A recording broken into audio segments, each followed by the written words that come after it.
What is up, everyone? Welcome to a beautiful Sunday, another edition of Nickel City Rush Hour.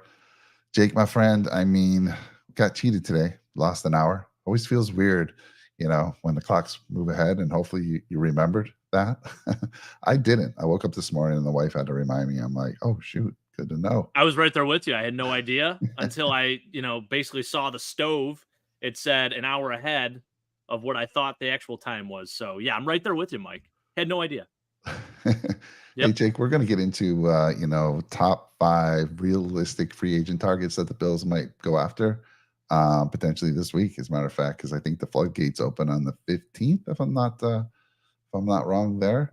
So they actually open up tomorrow at 4 p.m. So it becomes can they start official. signing, though? Yes. Well, Okay. they don't actually officially sign the dotted line until Wednesday at 4 p.m. That's when the new league year comes into play. Okay. But, tomorrow is the official date that they're allowed to start, visiting and basically negotiating and all that good stuff. All right. Well, listen, we're gonna talk about all that and more. We're gonna have an open forum, so whatever you guys want to talk about tonight after we get through these. But we're gonna play a little intro. We had this last year, and this is kind of a little in honor of some folks we have lost. You'll see some footage here. Mitch Morse, Gabe Davis. We still don't know, but yeah, we kind of like this. So we'll be right back. And hope you enjoy this.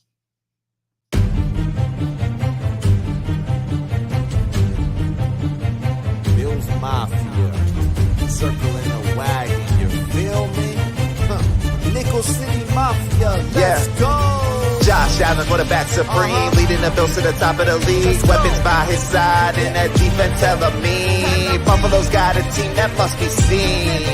I said Buffalo's got a team that must be seen. Yeah.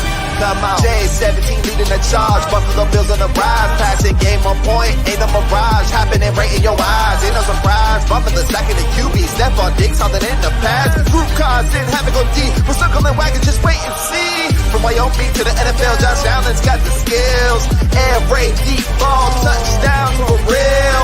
Leading the Bills to playoff thrills. Real time, this ain't no drill. Cold game, we're giving them chills. Check the score, now you know the deal. Nickel City Mafia.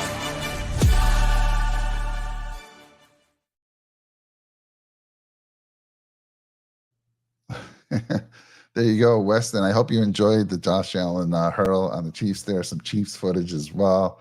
Man, we're gonna have to change the footage. I think the song is still true because most of the players that he named will stay with us. But yeah, Jake, I'm wiping tears away right now. Some tears right there. Weston, good to see you. Go Bills podcast. Brett, good to see you. Trekker viewer. You forgot Cam Lewis. I'm going to put Cam Lewis on the new footage. Of course, I don't know where it's all about offense, so no, I couldn't even do that. But Jake, how you doing on this beautiful Sunday? I'm doing very well, Mike. I have to share some news real quickly. Listen, I know we're trying to stick at an hour. Brett, I see you say we're good. We got no invite in there. Okay, I get it. The only reason we're doing this is we're trying to test ourselves right now. We need to make sure that we stop at an hour. We're trying to stick to the Nickel City Rush hour. So we're going to do it. I do have some great news. And Mike already told you a little bit about it. So I know that we put it out there last show that we might be having a little naming contest for my new baby boy. Oh, yes. Interesting. Spin Zone. We went to my wife's 20-week appointment Friday, and turns out he's a grower, not a shower, if you know what I mean. So it is a boy, and it came as a total surprise, total shock to us, and we're fired up as ever. And obviously the logical name will be Josh Allen Podger, but my wife, I haven't gotten her over that hump just yet. And she kind of had to reiterate to me. She's like, listen, I know you're a huge football fan. I know you love it, but he's going to be a Renaissance man. And I said, yeah, of course he's going to be a Renaissance man. He's going to know how to cook, clean, do all that good stuff. But I'll be damned if he doesn't know how to meet someone in the A-gap. It's going to happen. I mean, it's inevitable, right? So, give us your best names because now we're totally thrown for a loop and we can't decide on one. So this is going to make for the contest to be even more interesting, I think, Mike. Yeah, I don't think most people know like your daughter's initials are MVP, right? Yeah. And so it was like when Jake said he was going to have another girl. It's like, oh my goodness, what are you going to name her? Because she's going to feel left out. MVP, it's hard to top that one, right? Yeah. But now we have a boy. You can go a couple different ways. I kind of threw it out there. I'm like, Jim Kelly Podger looked pretty darn good too. Sounded pretty good. Well, see, the Alan too. The Alan middle name actually does make sense. My middle name is Alan, but it's Yeah, spelled it does. Alan after my dad, Big Al, who Yeah. was supposed to be on the show. I don't know if he's watching or not. He probably forgot. But we could go Alan, so Yeah, Josh yeah. Alan to be different because everyone and their brother in Buffalo is doing the Allen for the middle name just because of Josh Allen. Everyone loves Josh Allen, right? So yeah, give me your best names, guys. I mean, we are at a standstill on this, and it's been rough. I've been pitching different names to my wife, and yeah, Big L's my there. dad's been. Oh, he's here. He's been sending some good ones too, but we're trying to figure it out. But my middle name is actually Alan, and it is spelled Alan. Oh, So, okay. a long time Me ago, too. before Yeah. Josh Allen was even thought about. But Yep. good stuff there. I have a question for you, and just some memory. I saw some photos, and I started thinking about. I said, I'm going to ask Jake this in the channel. Remember back to your single days, Jake, back in the day, and of course It was a while ago. you were with your wife. Are you guys high school sweethearts or? No, we just missed the boat on that. So Okay. I met her freshman year of college. We're talking first semester though. Okay. So I mean, you could basically call us that. We're college sweethearts. All right. So here's the question. I don't know about you when you first started dating, but and me in Buffalo, was there that budget date that you always relied upon? Again, you probably didn't date, the field. You didn't go around and test things out because you fell in love with your wife quickly.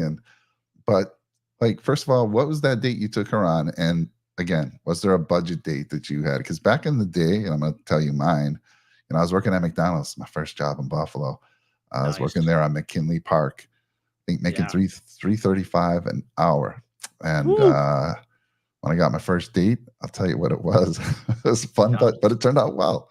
But anyhow, Jake, what was yours? What's yours, man? So we used to go to the movies a lot. So on Tuesday nights at the Regal, they would have half off movies. So it was perfect. And at the time, I think it was only, I want to say they were like $12 a ticket. So it was $6 a ticket on Tuesday nights. Now it's like, I don't even know what it is, $20 for a ticket now, probably. So yeah, that was definitely the budget date. First date we ever went on was actually to Olive Garden, though. So her sister worked there too. So it was, what do you do? The endless soup and salad or whatever that is. The nonstop soup and salad. That's what we would do. So mine back in the day here, let's see. So this is in South Buffalo. This is not in South Buffalo, but there was one just like it. It was close to Abbott, and I can't think of the street, but I live in South Buffalo. McKinley, Abbott and McKinley? Yes. Maybe? Yes. Okay. And it's right across, I think there's a Steve's Pig and Ox right now, I believe, right across the street. Mm-hmm. And anyhow, for me, and look at that old car right there in that picture. Oh, yeah. You see it. But for me, it was putt-putt, miniature golf. We called it putt-putt. Nice. I don't know if it's still a thing, but you could take your date there. You can go on an 18-hole miniature golf, talk, and then dinner was at Pizza Hut. And let me just say, back then, that pan pizza was phenomenal. It was top. Oh, nothing better. And then they changed their recipe over the years, got a little cheap, and it's not the same. But man, that was the go-to place. Many, many good memories at a Pizza Hut with my family, my grandparents, and my first dates. And then maybe if things were going really well, you went to the movie, Jake. Yeah, for sure. I don't know what. I got to tell you one last thing too, just Yeah. staying on this topic. The first date I went on with my wife. So you said how well the date was going and all that. So we went to Olive Garden. After Olive Garden, we're on our way back to her parents' house, and I'm dropping her off. And I'm like, how do we get there? I have no idea. And she's like, well, do you want the long way or the short way? And I said, medium way. I'm like, I'll play it safe, medium way. She's like, oh, okay. And just kind of threw her off a little bit. But hey, the rest is history. We're married now, so it's great. Yeah, that's great. I said, I don't know what it is. Something came up this morning. I'm like, oh my God, that just brought back so many memories. I'm like, I'm going to ask Jake this. So we got some folks out there coming up with some names already. Oh yeah, I love it. Let's Brandon see McDermott, this, Podger. Yeah. Mitchell Trubisky, Podger. What was the Cam Lewis one? I saw a Cam Lewis one in there too. Cameron Lewis, Podger. Yeah. Oh, that's too funny. Good to see everybody out there. So Roy has joined the show, so we can kind of get going now. Good to see you out there, Roy. And Roy, this is his birthday week. We've been celebrating Roy's birthday the past couple of weeks, and whatever he wants, he's gonna get. So I think did he say it was next Friday? Is that what it is? The 15th? He said March 14th, actually. Same day as my mother-in-law. Okay. So he's turning the big 6-0. Roy, happy almost birthday, sir. Yeah. Our Wednesday show, it's going to be a banger. I'm telling you. We're going to be singing to you, and it's going to be awesome. So stay tuned for that. Chad said that, the Pizza Hut back in the days, the pan pizza was so good. He agrees with that. Let's see Chad here. got out of surgery, too. Chad, you okay? Hope you're doing all right, man. Yeah. So let's see. We got Sean out there, too. Good to see us. Good to see you, Sean. Maybe because, we lost an hour. I don't know why Sean's out there. Usually he waits in the morning to watch our shows, but good to see you out there, sir. Look at this. Barbarian Bill Tavern Podger. Love that. Dad, I like the name Maverick. I've been pitching that one. Rye's just not totally on board yet. I'm trying. I love think it'd be a great name. Mav. Seriously. It's like his little slot receiver. Yeah. Like Mav. Like Mav shifty Podger. slot receiver. Now on the field, number 81, Mav Podger. Love it. Sounds good. Good number. Yeah. All right. Well, let's get into it. We're gonna have a little bit of an open forum after this, but we're gonna get into our top 5 realistic free agent targets for the Buffalo Bills. And Jake, I don't know if I know I came up with 5 on my list. You probably have 5 in yours. We might overlap, but let's get into it real quick. And you start, sir. Okay. Well, I'm going to start off with maybe one that will stir up some fighting words in our Nickel City Mafia group. And I want to go and poach Geno Stone from the Baltimore Ravens. And here's why. This guy came off a phenomenal year where he had 68 tackles and 7 interceptions this year. League leading 7 interceptions. Or actually, it wasn't league leading. I'm sorry. Jerron Bland led the league, but it was the AFC leading 7 interceptions this year. Absolute ball hawk, great in run support. His market value, Mike, I was very surprised by this. Only $7.2 million. Now, the Bills have cleared a little bit of cap space over the last few days here, as we mentioned in our previous show, with some more restructures to come. And I think there is an opportunity for the Bills to go out and maybe sign a guy at a slightly higher price tag. I'm not saying double-digit millions, but if that is truly the case where it's only $7.2 million, and Brandon Beane can do what he does and manipulate the cap room a little bit, maybe even make it a lower base deal with a signing bonus and some incentives thrown into the mix, there's a chance we can get a guy like that. He's 5'11", 210 pounds, only going to be 25 at the start of the 2024 season. So I love the opportunity to potentially sign a guy like this. He could play strong safety or free safety too. Gives a nice balance between both. And like I said, really good in coverage and really good in run support, and would be a home run hit. I like that. I actually was looking at him as well, but I knew Roy was going to be on the show tonight, and I have to give him his birthday present. So that would be, I'm going to stay with the safeties. By the way, let's say the position, because not everyone knows the positions if they're watching this. Yes, so, safety. Geno Smith is not Geno Smith. Geno Stone. I looked at him, and he almost made my list. And I have actually 3 safeties on my list because I think either one of them could be cheap. He'd be the most expensive one, the one you just mentioned there, Geno Stone. He'd be the most. My 3 are a little bit cheaper, I believe. But I'll start with the one that Mr. Roy has been wanting, and that's Darnell Savage, right? I mean, let me see here. What I like about the guy that you just mentioned, he's 5'11". Like I like those 6 and up, just 6 foot and above. Short. But they're right there. He's right there at the border. Yeah. He meets the criteria for the weight, 200 pounds. But Darnell Savage, I mean, he was a former first rounder in 2019.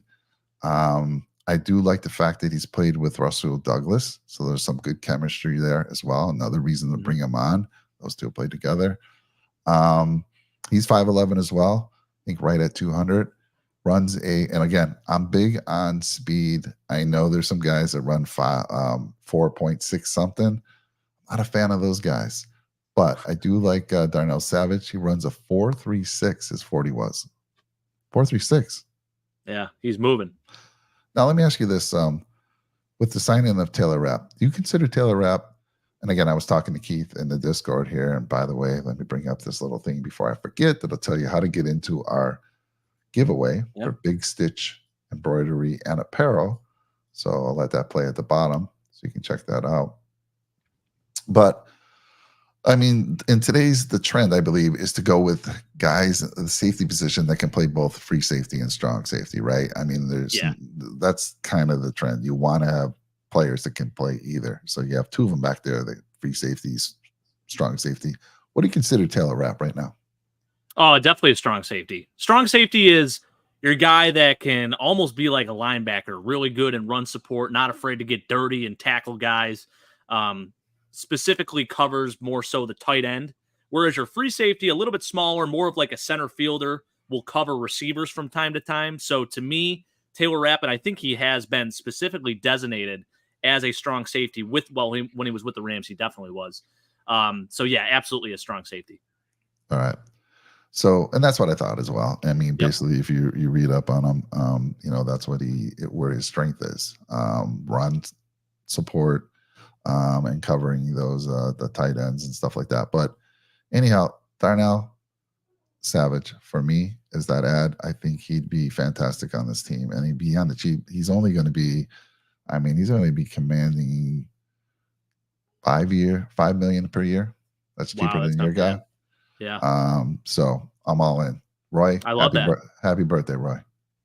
Happy birthday, Roy. And Chad, I saw you just put in there. He said he had a little bit of a cancer scare here. Oh no. He was in the hospital for 8 days. So, Chad, glad that everything's good, man. I hope you're, on the up and up and you're healing and things are going well. We're thinking about your brother and we love you. We want to have you back on the show too when you have a chance and when you're feeling good. So, definitely got to make that happen. Definitely. Yeah. Prayers for you, Chad. Hope all's Absolutely.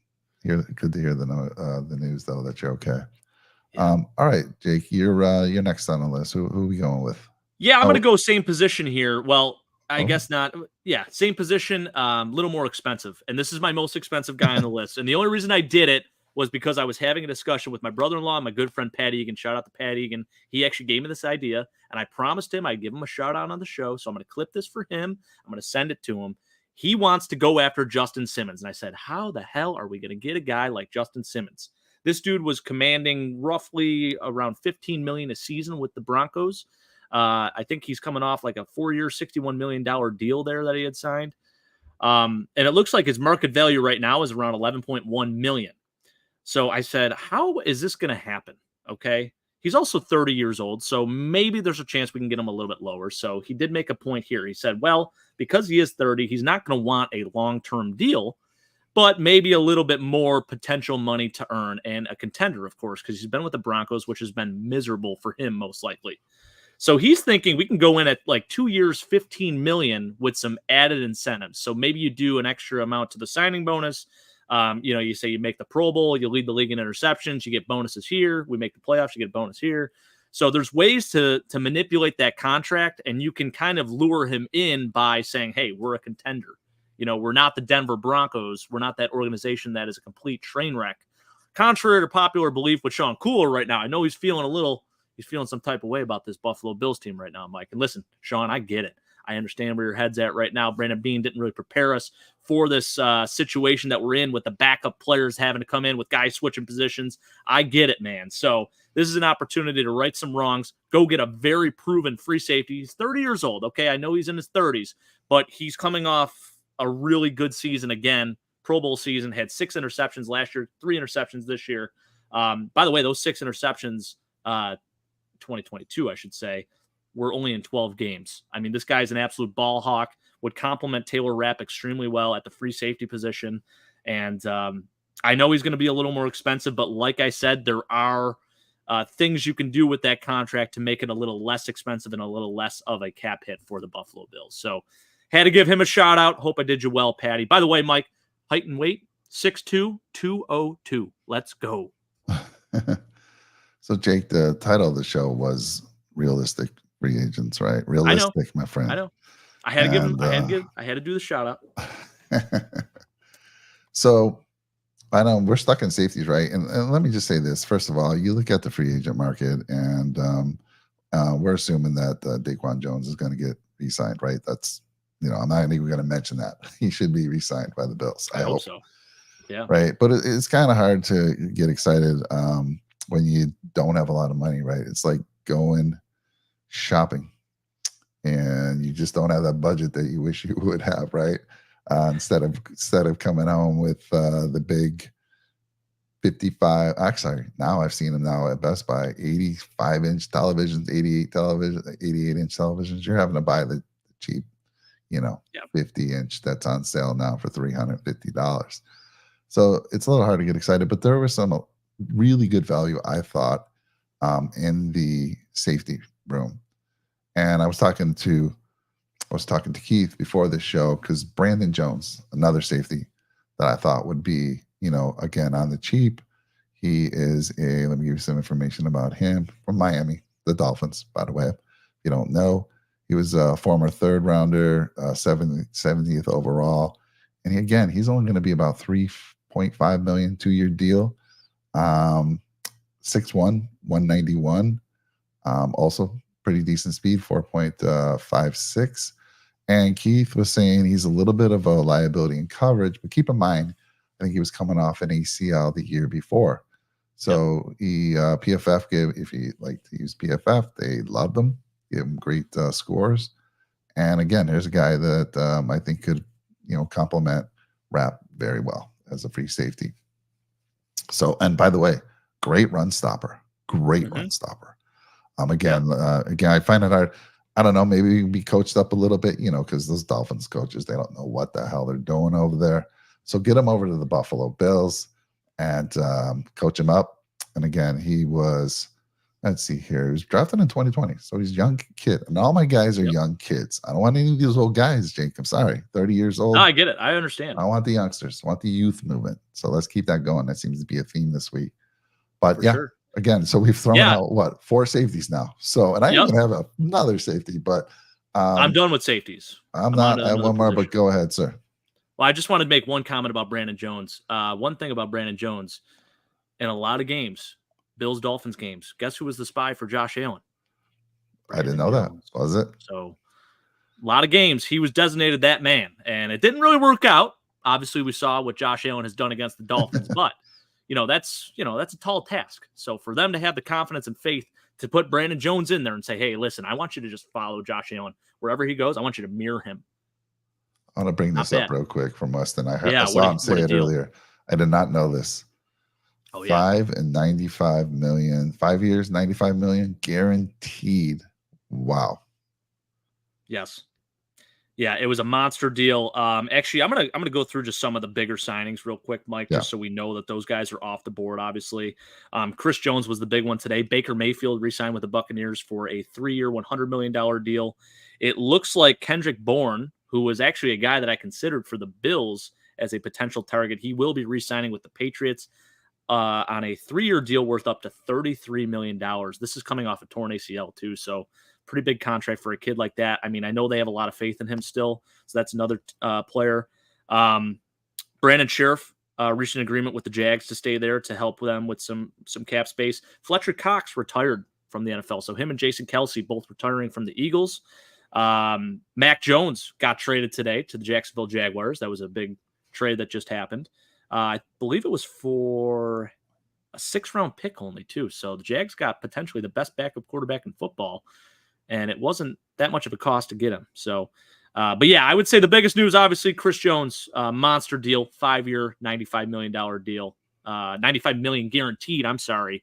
Not sure what the actual total is, but it's supposedly the highest total for any defensive tackle in NFL history. So I wonder if he got that, that $30 million a year that he was looking for.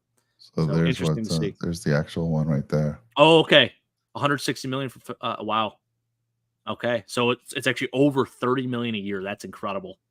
Wow, unbelievable. And then Jerry Jeudy got traded. That was another big thing that happened. So he got traded to the Browns for a 5th and 6th round pick. So yeah, interesting stuff. So speaking of. Oh, real quick, let me just address Sean over here. So I thought this was free agent show, not safety only. For me, the reason why most of it is a safety, because I've been looking at all you guys' mock drafts. And I'm big on Kalen Bullock. That's the guy I want. 6'3" from USC, ball hawk. I mean, oh my goodness, he would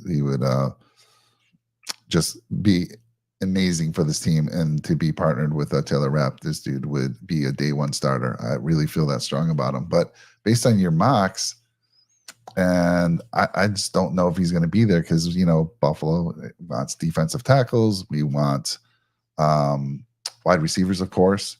And we might take, I'm sure we have 11 picks, Jake. We're going to take multiple wide receivers. I saw Sean do a mock draft last night, and he had Xavier Legette, and he had Brandon Rice, and I can't remember who the other guys were, but I'm just worried that the safeties, at least, because the safeties have a pretty big drop off. I think after 4 or 5, I think there's a pretty good drop off there.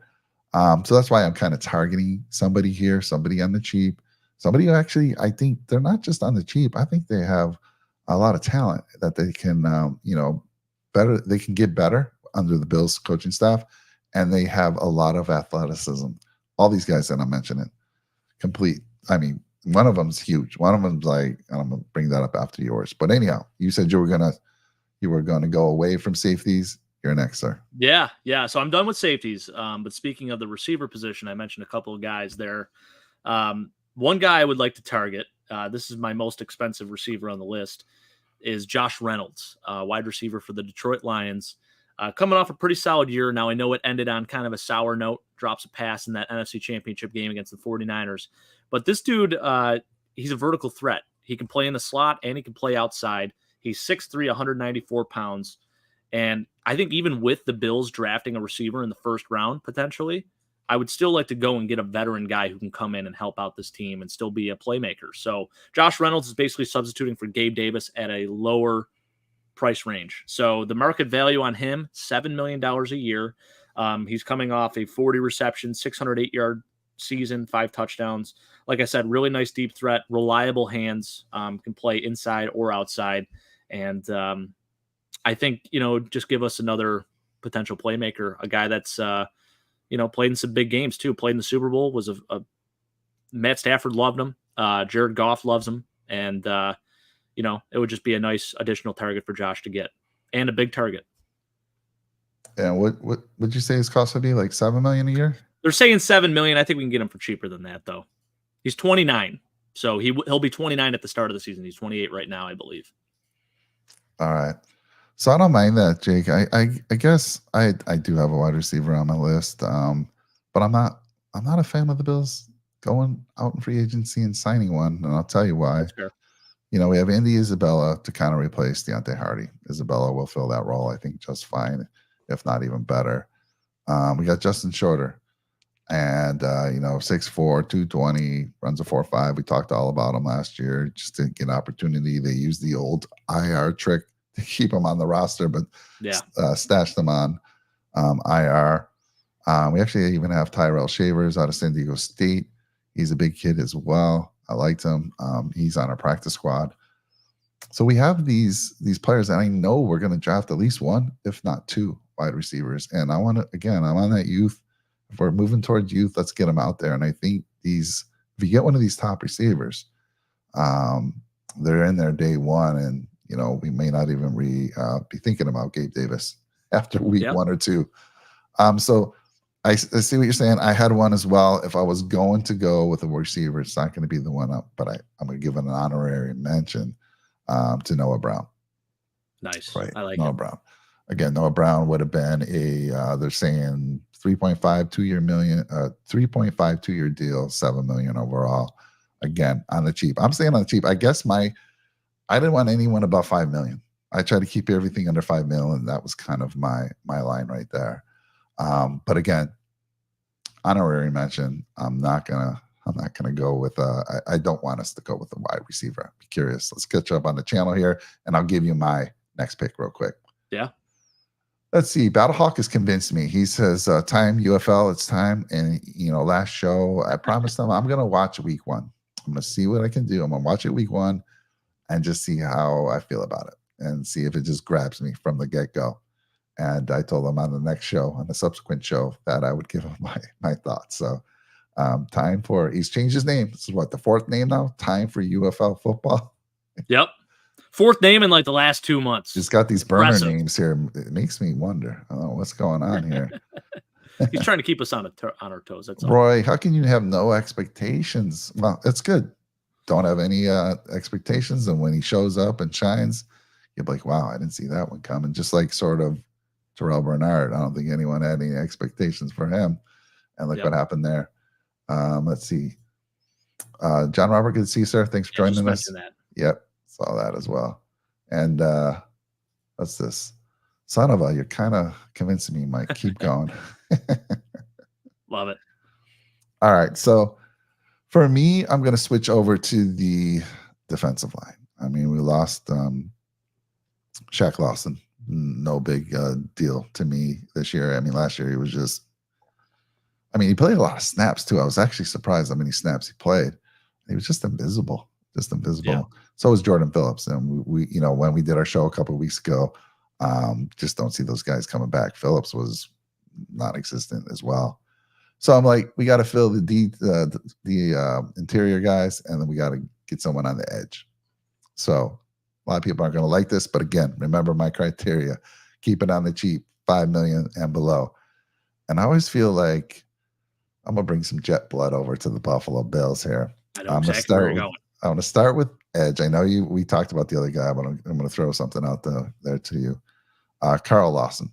Now, both the jet guys are not run stoppers. So we would rotate them. They're rotational pieces. Bring them in when it's a passing down, and they will bring the heat. Again, like I said, Carl Lawson's expected just a 1 year, 3.15 $3.15 million. Get him on the cheap. Let's see here. Let me give you the age, because that was a big factor for me as well when I was picking these guys. He's only 28.6. 28. He's 28, but it'll be 28.6. I like that, though. That's very spot on, official. So anyhow, Carl Lawson on the edge. I kind of like it. We needed, what happened towards the end of the season. Like, we were not getting the heat on anyone, especially Pat Mahomes, right?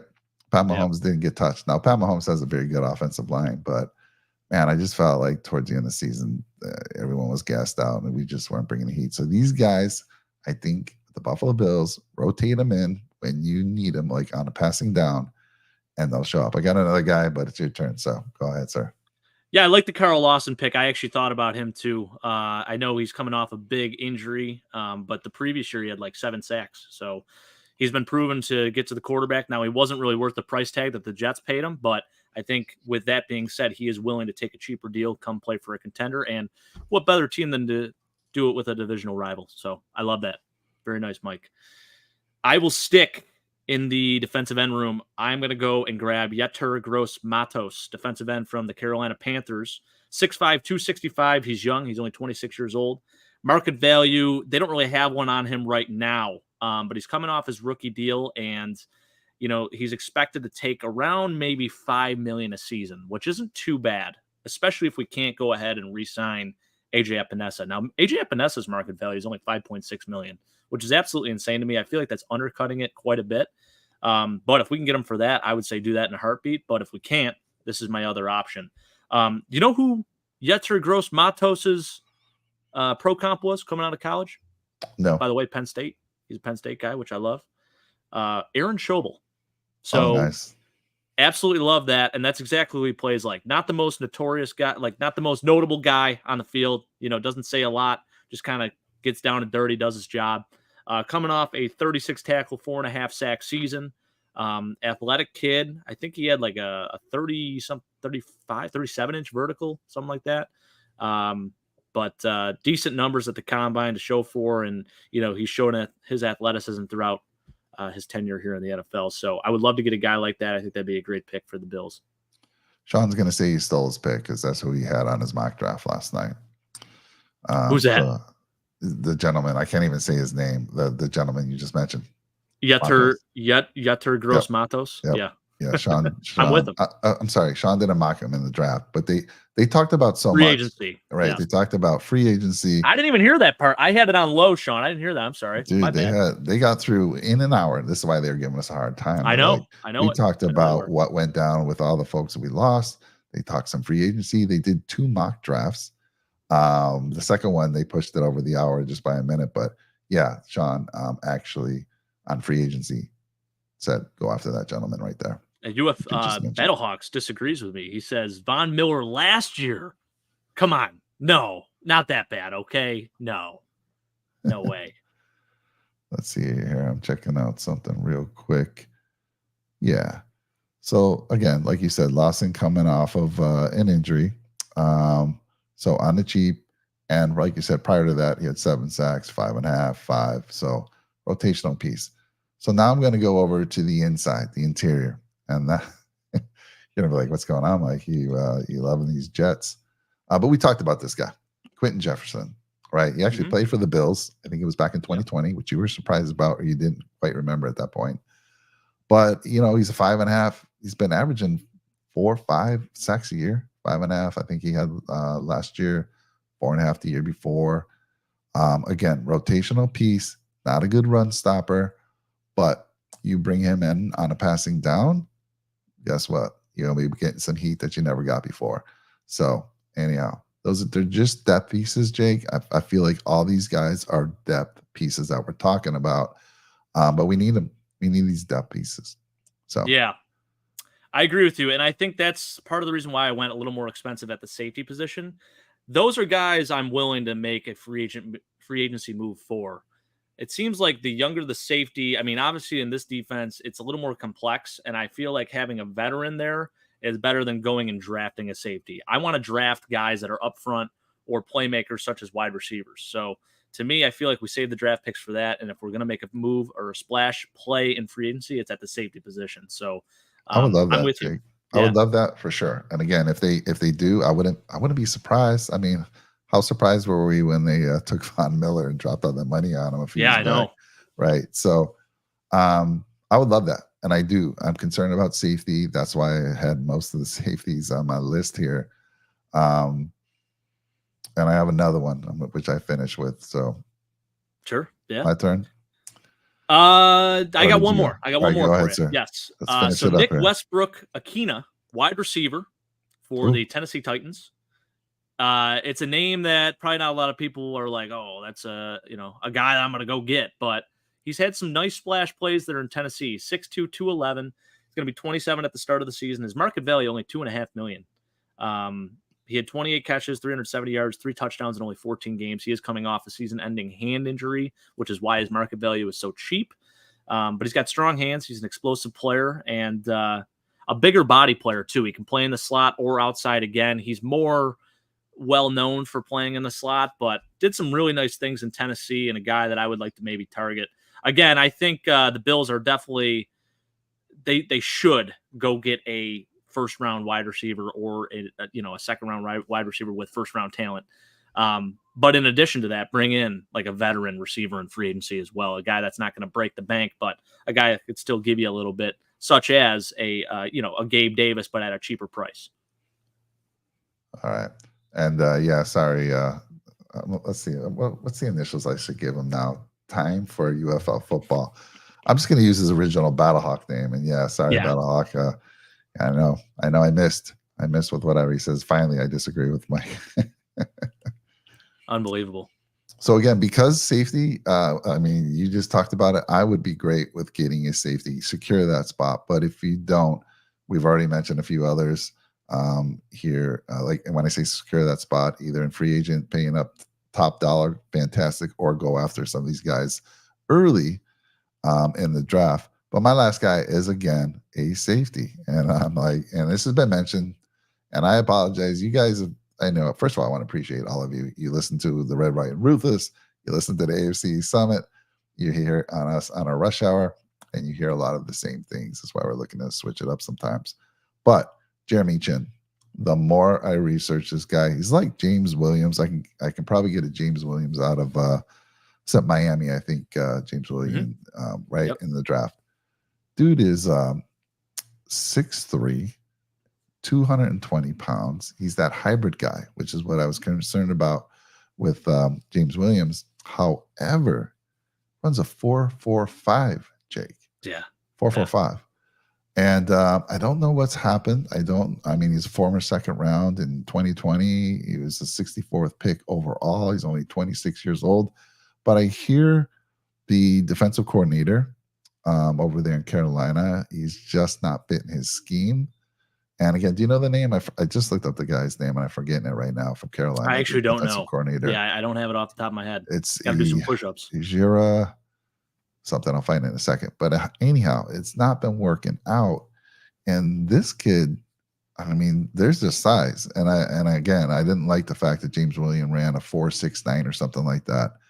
This kid is quick. He's big, physical. I think they're free agents for a reason, right? It's kind of crazy to me that these young guys, and he's only, what do I have him on his age here? He's 26. only 26. Yeah, exactly. It's crazy to me that they're available. So that says something, right? When these young kids are available, but we don't know. When free agency opens up, they might be going back at him to bring him to re-sign him. But I would love a kid like that. Just that physicality. You know me. It's like over 6 foot, 200 pounds, and fast. I like the fast guy. So anyhow, what's your thoughts on him? I love it. Yeah, we talked a little bit about him a couple shows ago, actually, and I think that'd be a really nice pickup for the Bills. He's still young. He's a playmaker. He showed some skills. Almost won Defensive Rookie of the Year his rookie season in 2020 with Carolina. Yeah, he's legit, man. I think, he's kind of fallen out of favor a little bit, but you place him in the right scheme. I think the zone scheme for him is perfect. I think he'd be a really, really nice compliment to Taylor Rapp, and they would get some things done. And boy, they would be physical out there. I would love to see it. Oh man, yeah. So let's see here. I'm going to give you that information real quick. Carolina. He's only, I think was his first year. Yeah, I don't know why I can't think of the name off the top. Ejiro Evero. Oh yes. Okay. Yep. Yeah. So he's for some reason just didn't fit in there. And again, we don't know. Maybe they go back after him big time. But I think if I have to choose, Carolina, maybe the weather's a little better. I don't know. Buffalo, contending team. Who you signing with? I think it's a no-brainer. I'm signing with Buffalo. I mean, Buffalo has basically been called like Carolina North. So we take all the former Panthers and we bring them here. So it's great, and vice versa, kind of. So yeah. So that's my list. I think we've went through year 5 as well. And guys, we're only 41 minutes in. So guess what? We have a little bit of time to open things Watch us up. go way over now. Nah, we're gonna keep it because we got some heat from the Ruthless show last night. They're like, let's show these guys on the rush hour how to really keep a show to an hour. And they kind of made us look bad, Jake, with all that they talked about, doing 2 mock drafts, free agencies, all the people we lost, and they got done in an hour. So let's talk about it. Let's see. I have seen James Williams from Miami listed as linebacker. Yeah. He's kind of that hybrid guy too. He's like 6'2", 220, 220 something.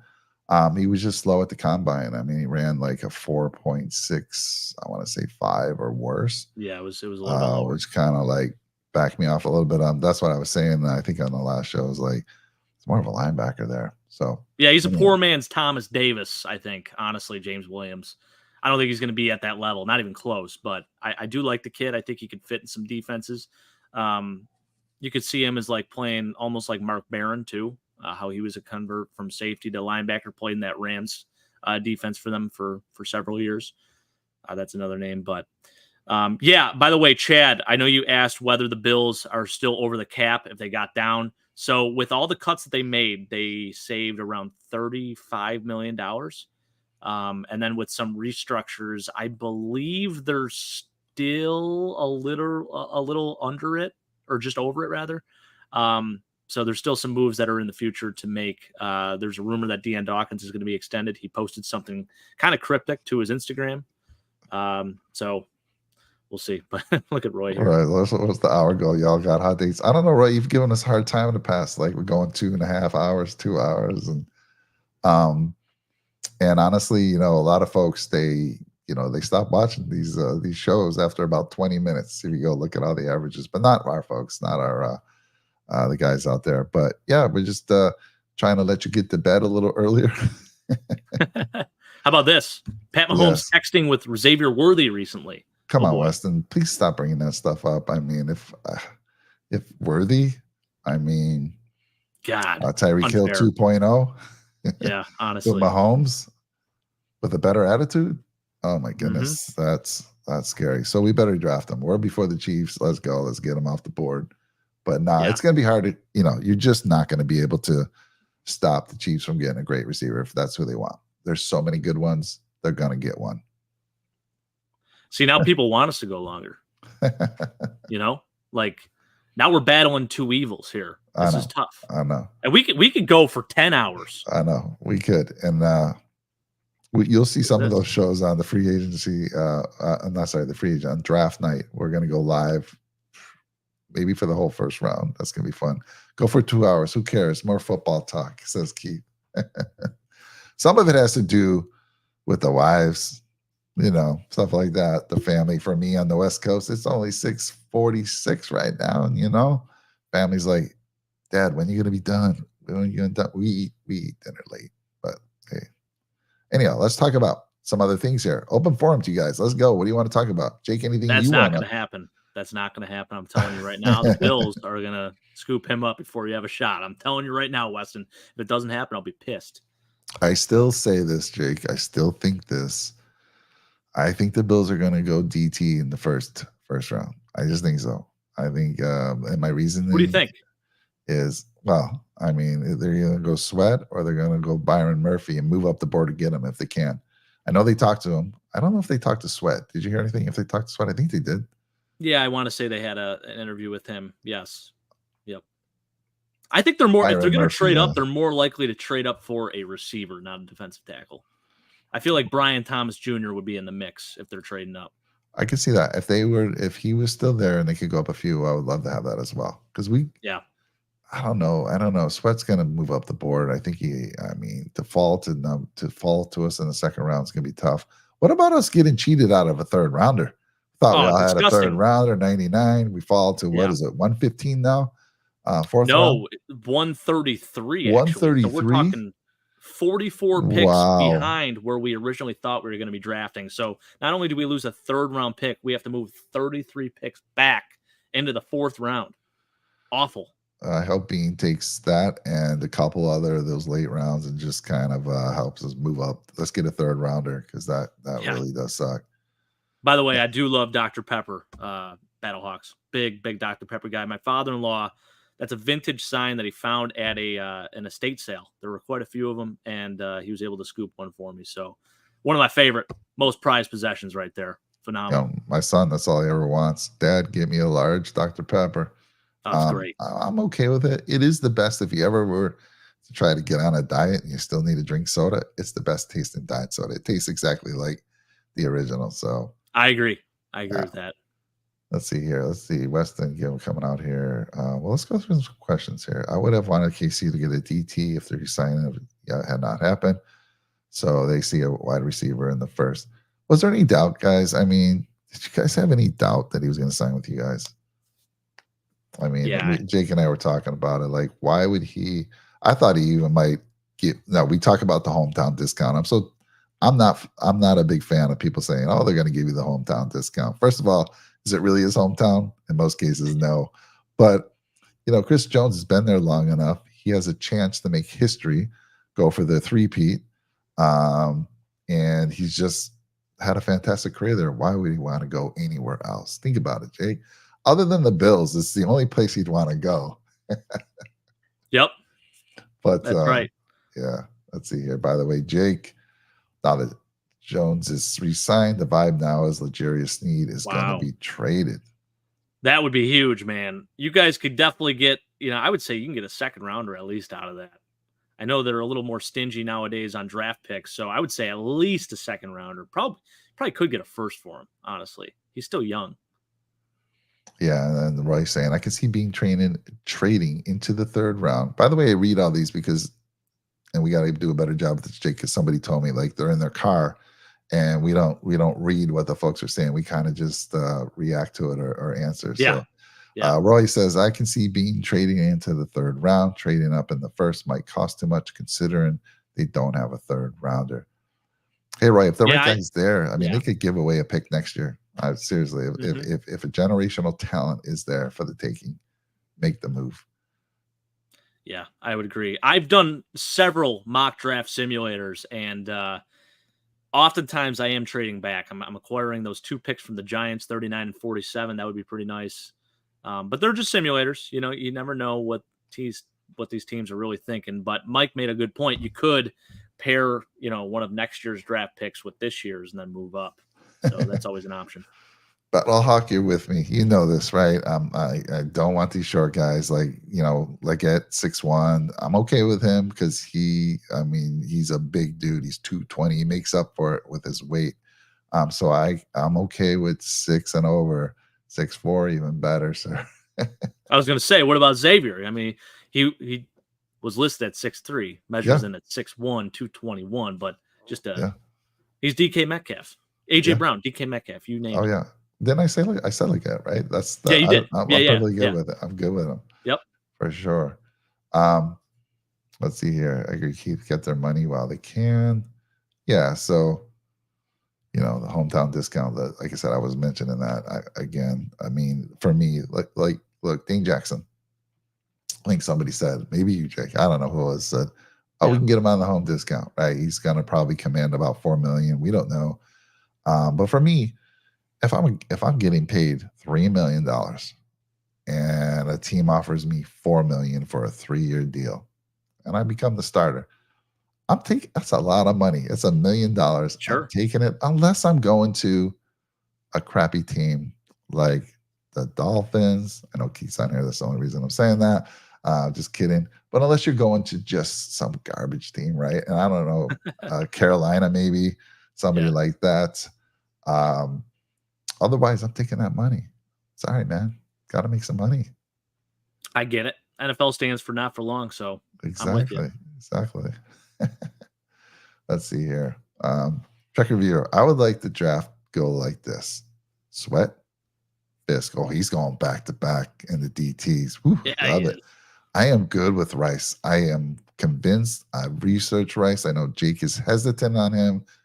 I am a huge fan of Rice. And then Audric Estimine, he's a running back, right? It's Audric, the running back. And then Jay Wilson, what's positions? Johnny Wilson. Oh yeah, Johnny, another receiver, a big time receiver. So I don't mind. I don't mind that, Jake. What do you think of that? That would be pretty awesome. Yeah, I'd be all on board with that. Now, I will say this: I don't know if Brendan Rice is a polished guy that's going to come in and start at receiver right away. I think he can do it. He's got the size. He's got the skill set where he can be a very effective receiver in the NFL. But it's hard to argue those other two picks you had there, T'Vondre Sweat and Braden Fisk. I love both of those guys. And to me, I think building the interior of the defensive line, if you're going to do any other position outside a receiver, that would be the room to build up on. And that's why I'm worried about safety, and that's why I want to attack it in free agency if we can. Yeah. But man, Kalen Bullock. That's your boy. Yeah, that's your boy. It's gonna be sad when I see him go to some other team. But we could still draft him in the 3rd, 4th round if he's available. I would say, bring him up. The Bills, I don't think would go any earlier than 4th on him, right? Yeah. What do you think? I would agree with that. Yeah, especially because we don't have a 3rd rounder technically right now, so we don't have a choice. We'd have to trade up or something. Weston saying, yeah, Jake Veach said they won't take anything less than a 2nd rounder unless there's a packaged pick deal. For sure. Yeah. And that's for who was that he was talking about? He's saying for Algerius Sneed. Okay. Yep. Poor Trevin Howard from Rams, cut by Bills, man. Cut by Stallions. Wow. That's tough. Super Bowl linebacker gets an interception in the Super Bowl. Cut by the Rams, signs with the Bills, cut by the Bills, signs with the Birmingham Stallions, cut by the Stallions. Tough. It's a good question. I'll throw it to you first. Anyone want Russell Wilson? Steelers, Falcons? Yeah, Steelers apparently are very interested. That might be the play for him, and it's a great deal for them because he's going to sign for veteran minimum. The Broncos are covering his $39 million salary that they owe him for this season, so teams can go ahead and sign him to a 1.5, base salary right now, and get him for at least a season and see what happens. Maybe he's just a bridge guy, but at the very least, he's got starting experience in Super Bowls, and he's played at a very high level, and obviously a Hall of Famer before he went to Denver. I don't know if that kind of ruins his Hall of Fame resume, but to me, I don't think it does. Guy's still capable of playing this league. Had a really good season last year, I thought, with Denver. Didn't get talked about enough. What about a team like the Vikings? Right? Yeah, the Vikings would be a good hit for him. I've heard the Vikings are in the mix for that too. Yeah, I mean, to me, like you said, if they can probably get him for a steal. It's kind of weird what happened with him in Denver, right? I just don't get what happened. The disrespect that was given to him by Peyton, right? Oh yeah. What do you think went down there? Because he was playing pretty serviceable most of the year, and of course, he comes along with a Super Bowl ring.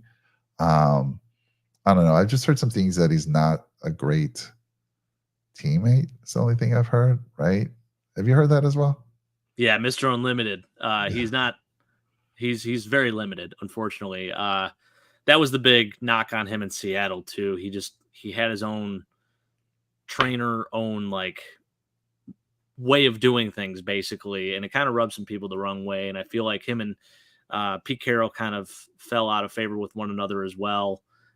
Same deal his first year in Denver. It just really wasn't a good click for him. Sean Payton came in, he tried to mold him the way he wanted to mold him, and I still feel like there was some resistance there. I think Pittsburgh actually is a really good fit, probably the best fit for him. So it's a good organization. Mike Tomlin is gonna set the rules for him, and he's gonna buy into that. I feel like, and they got a good squad to do it. They have good weapons, and that team's ready to win. They're really a quarterback away from I think being a very good team. Yeah, good point. I agree. I mean, they got a very good defense and some nice talent on the offensive side. Play action too, very effective. Yeah. Yep, and they have great running backs, so for sure that would be a good one there. Weston saying, you know what team can be scary now in the AFC? Cleveland, with the sign of Judy, Watson, Cooper, Nick Chubb, and David Njoku. I mean, they were scary last year. I mean, I thought they were going to go further. I don't know what happened. The wheels fell off of Mr. Joe Flacco, but yeah. And now Deshaun Watson, what's the deal with him? He's supposed to be back this year. Yeah, he's going to be back, and they still owe him a lot of money. It's all guaranteed money, so I feel like you have to start him. Yeah, you have to. $230 million guaranteed. Yeah. What was the injury last year? I can't remember what happened to him. I actually don't know. Was it? I don't think it was an ACL. I got to look that up. I totally forgot. I'm drawing a blank on that, but I do know, when you have a season-ending injury and you're paying a guy $256 million or $265 million guaranteed, yikes. He was starting to get back, though. I feel like just before that injury happened, he was just starting to get back to form, and hopefully it didn't set him back too much. Yeah, it was a shoulder. I think it was a shoulder. You're right, Chad. So, and Keith said the same thing, shoulder. Yeah. Yeah. You got which is never good. You got to play him. You have to play him, unfortunately, because you're paying him too much money not to, and no team's going to take that contract on. No way. I still can't believe $230 million guaranteed. Yeah. I mean, somebody needs to get fired there. You talk about Russell Wilson's deal being bad. This is 10 times worse, in my opinion. Hopefully not. Maybe he can, figure it out. He's still young.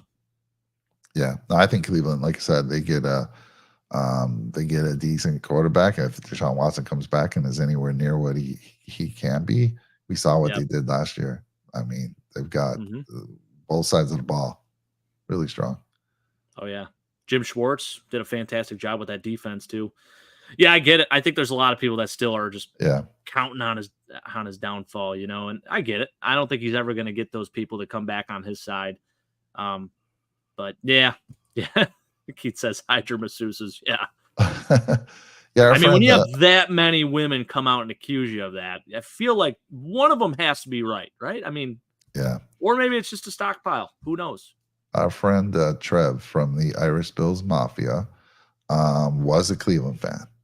And and when they signed Watson, that was it for him. That's when he became a Bills fan. And by the way, go check out Trev's show. He had a show with John Fina this week. Man. Oh yeah, it was awesome. Irish Bills Mafia, trying to bring the support in Ireland for the Buffalo Bills, football in general, but he's a Bills fan, and he got to go to London last year and see the Bills for the first time, which was super exciting for him. But yeah, John Fina was able to get him, man. Yep. I don't know. Cool. It was a very good show. It was great. He had his questions were legit. And so yeah, check it out. I'll probably after the show, I'll put the link in the description so you can go check it out. He had some great questions for John.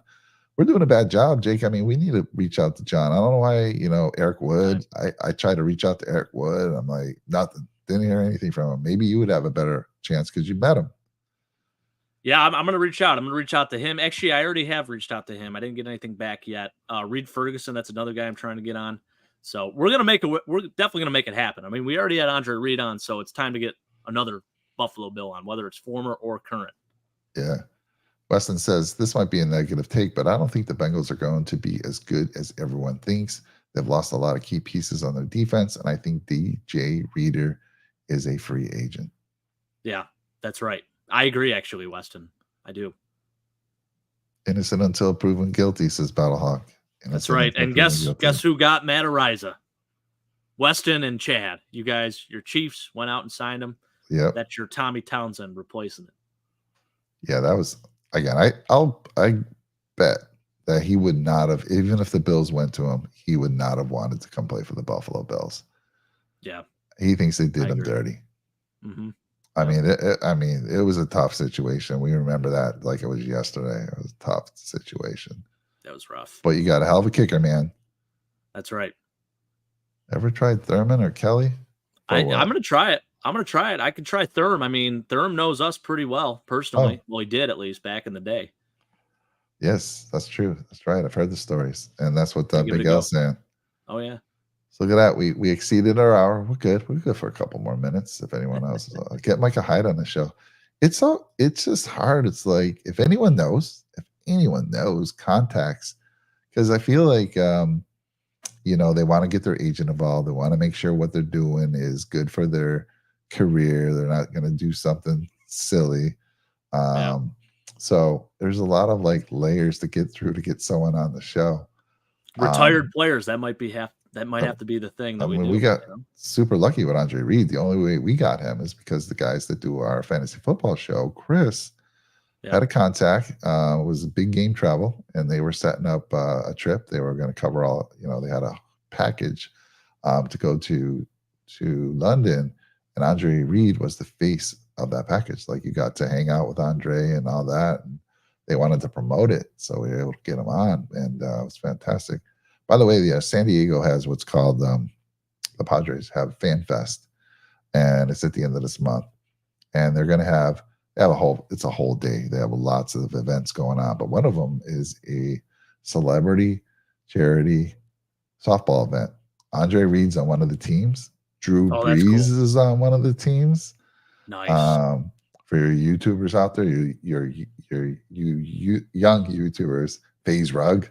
My kid was all excited. I don't know if you ever heard of FaZe Rug. Yeah, I have. Yep. But my goodness, he's got like 45 million subscribers to his stuff, and my son watches his stuff on YouTube. But they got a lot of they got some soccer folks, some Olympic folks. I'm gonna try to get it. The tickets were free, but they're sold out, so I got to try to figure out another avenue to get them. Here's what we're gonna do, Keith. We're gonna reach out to Dan Marino and Jim Kelly. We're gonna get them both on the show, and we're gonna settle this debate once and for all. Who is the better quarterback between the two of them? And we're gonna get everyone in the chat to pile on and give their opinions, and it's gonna be epic. That's what's gonna go down. Can you imagine if we were able to get both of them on there? Awesome. Based on what I've seen, Dan is just a nice passive dude. He's like, he probably would say, yeah, Jim. He's got a little fire in him. He beat me. Dan would say he beat me in all the meaningful games. It's Jim for sure. Jim would be like, absolutely, it's me. Yeah, Jim would definitely beat his chest a little bit. Although I feel like he's definitely been humbled since everything's kind of happened in his life with his son, obviously, him going through cancer. I feel like he definitely has a new outlook on life, which is good. Because I've heard some stories about him too, where he's been, a little cocky and maybe not the most pleasant human being at times. And I've heard the same about Dan Marino, actually. And I don't know him either of them personally, but maybe we will. Maybe we'll get them both on the show. I think that'd be fantastic. Yeah, Eric Moulds is a good one. Yeah, if any of you guys have, even Steve Tasker, Travis Henry. I did get to meet Steve once when I worked in Steve's Buffalo awesome. At Burt's Biking. Yeah. I told that story before. I was working at a sporting goods store, Burt's Biking Sports. Are they still out there? Oh yeah, they're still open. Yeah, so they alive and well. Yeah, so I was working there, right there, not far from the stadium. Tasker comes in and get his bike worked on, and man, I wish we could get him on there. There we go, baby. Steve Tasker. Yeah, well, he says FaZe Rug sounds like something from a 1970s band. I saw that. That's pretty good. He's a young kid. These YouTubers, they do some funny things. Like I'm sure he's going to be live streaming that charity event Oh, for for sure. his channel. But it's amazing what these young content creators have done and for themselves. I mean, some big ones out there. Yeah. Yep. There we go. Steve Tasker Podger. That's what I'm saying, Weston. I like it. I'll pitch it. I don't think the wife's going to go for it, but we'll give it a go. See what she says. Has she offered up anything yet? She's given me a few names, but even so, I don't know. We haven't landed on one yet. That's the problem. I feel like the name she says, I'm like, nah. So I it's feel tough. like she gave in on MVP, and she's like, I want to have a big say so this time. She caved into you. Right? Yeah, she did. She definitely did. Kyle Williams would be an awesome guest. Actually, that would be a top tier guest right there. That is a dude that embodies everything I want out of life. I mean, just loves life. Great dude, a guy's guy, drinks bourbon, total Buffalonian. I mean, he's all about it. He bought right in when he was here in Buffalo. How about Cam Allen Podger? We cover Cam Lewis. We got Allen for Josh, which is your middle name as well. And Scott Norwood Podger. I have a Scott Norwood jersey actually back there, believe it or not, track reviewer. I believe it. I believe it. All right. Well, listen, everyone, it's been fun. We're a little over an hour. We did it. We stayed pretty close to our time. We appreciate all of you. Jake, what do you guys got going on the AFC Summit? And if a lot of you haven't seen that Summit show, check it out. I mean, you got representatives from every AFC East team. I think Chris returns this week, which would be great. He's the rep for the Patriots. You got Keith. He's actually in the live chat. He represents the Dolphins, does a great job. Jake, we usually switch it up, but Jake's been doing the Bills rep for quite some time now. And then we got Anthony, who's a rep for the Jets. And what do you guys got going on this Tuesday? Well, we're going to definitely talk a little bit of draft, probably some prospects, but obviously we got to cover some free agency. It's going to be in the heart of free agency. So we're going to recap everything that's gone down and then talk about any remaining players that we want our teams to go and grab. And I'm not going to repeat what I said tonight because it'll probably be different, honestly, with the players that are available. So we'll obviously talk about the players that our teams have signed and, maybe any additions that we'd like and as well. All right. Well, Weston brings up a really good question here. Okay. Yeah. I've always wanted to know this. What is the vibe in Buffalo with regard to O.J. Simpson? Is he well regarded in Buffalo or is he kind of stigmatized? So I'll let you answer first because I've told the story many times, but go ahead. Yeah, I don't know. It's kind of like a 50-50 thing. I think some people still wear his jerseys to the games. I mean, I know my one buddy's got an OJ USC jersey. He wears it all the time. It's his good luck jersey, actually. So, yeah, I feel like some people love him. Some people hate him. And he's on the wall, I mean, he's in the Hall of Fame. No one except for Senoris Perry has worn the number 32 here in Buffalo since. So it's very interesting. The vibe is kind of weird. I would say it's 50% good, 50% bad. Yeah, being a young kid, I mean, when he was drafted in 1969, I think it was. Yeah. I was only 3 years old, but in 1974, I forget when he broke the record. But I was old enough, 6 or 7 years old. I got to see him play. He was one of my childhood heroes, honestly. And when that whole Bronco chase went down, by the way, I was living in California. I'd moved out to Cali when that went down. Yeah. And I get a call from my wife at the time, and she's like, "Are you seeing what's going on?" I'm like, "No, what's happening?" OJ is being chased. And apparently he's being, considered in a murder case. I'm like, what? And, there was no one who watched that trial more than me. And I kind of gave you guys, I think I sent you a link there, which somebody really gave you all the rundown of it. Mm-hmm. And I didn't want to believe it. And I was pulling for him. Like when Johnny Cochran said, if the glove doesn't fit, you must acquit. I'm like, yes. I mean, he's going to get, I did not want to believe it. And even at the, when the jury came back, people were, we were at work, but we were all downstairs around the TV. I know people were all over the country were at their TVs. If they didn't have a TV in their office, somebody brought one in. And when that Innocent came back, everybody there was, and at least where I was, there was a lot of cheers. And for me, I was happy at the time. But as I've gotten older and I've gone back, I always felt there was one testimony. It was the driver that came to pick him up, the limo driver, and that to me was the most damning testimony. But still, and they even brought him back. The jurors, that was one of the folks they wanted to hear again, and they went back, and then of course they came back with the innocent. So for me, to answer your question, Weston, long story short, O.J. Simpson, the football player, amazing, incredible. Glad I got to see it, but it's not something I brag about to people anymore because of what I believe he did. Now, again, another situation, innocent until proven guilty. He was convicted in civil court, and he had to pay some money out for that. But again, he wasn't on the big screen and where everyone saw it. He was innocent. So, but to me, I'm firmly a believer now that he was innocent. I'm sorry, he was guilty. Guilty. Yep.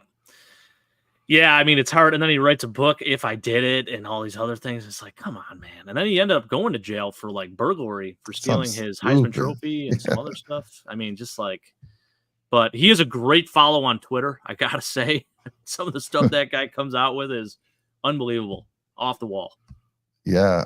Battlehawk, I mean, the size, he was a big guy.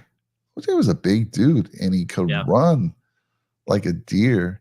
And the cuts, when you make the cut and boom, he was gone. It was just incredible. He was a pretty good receiver as well. I mean, we didn't throw him the ball a lot, but he could catch the ball out of the backfield.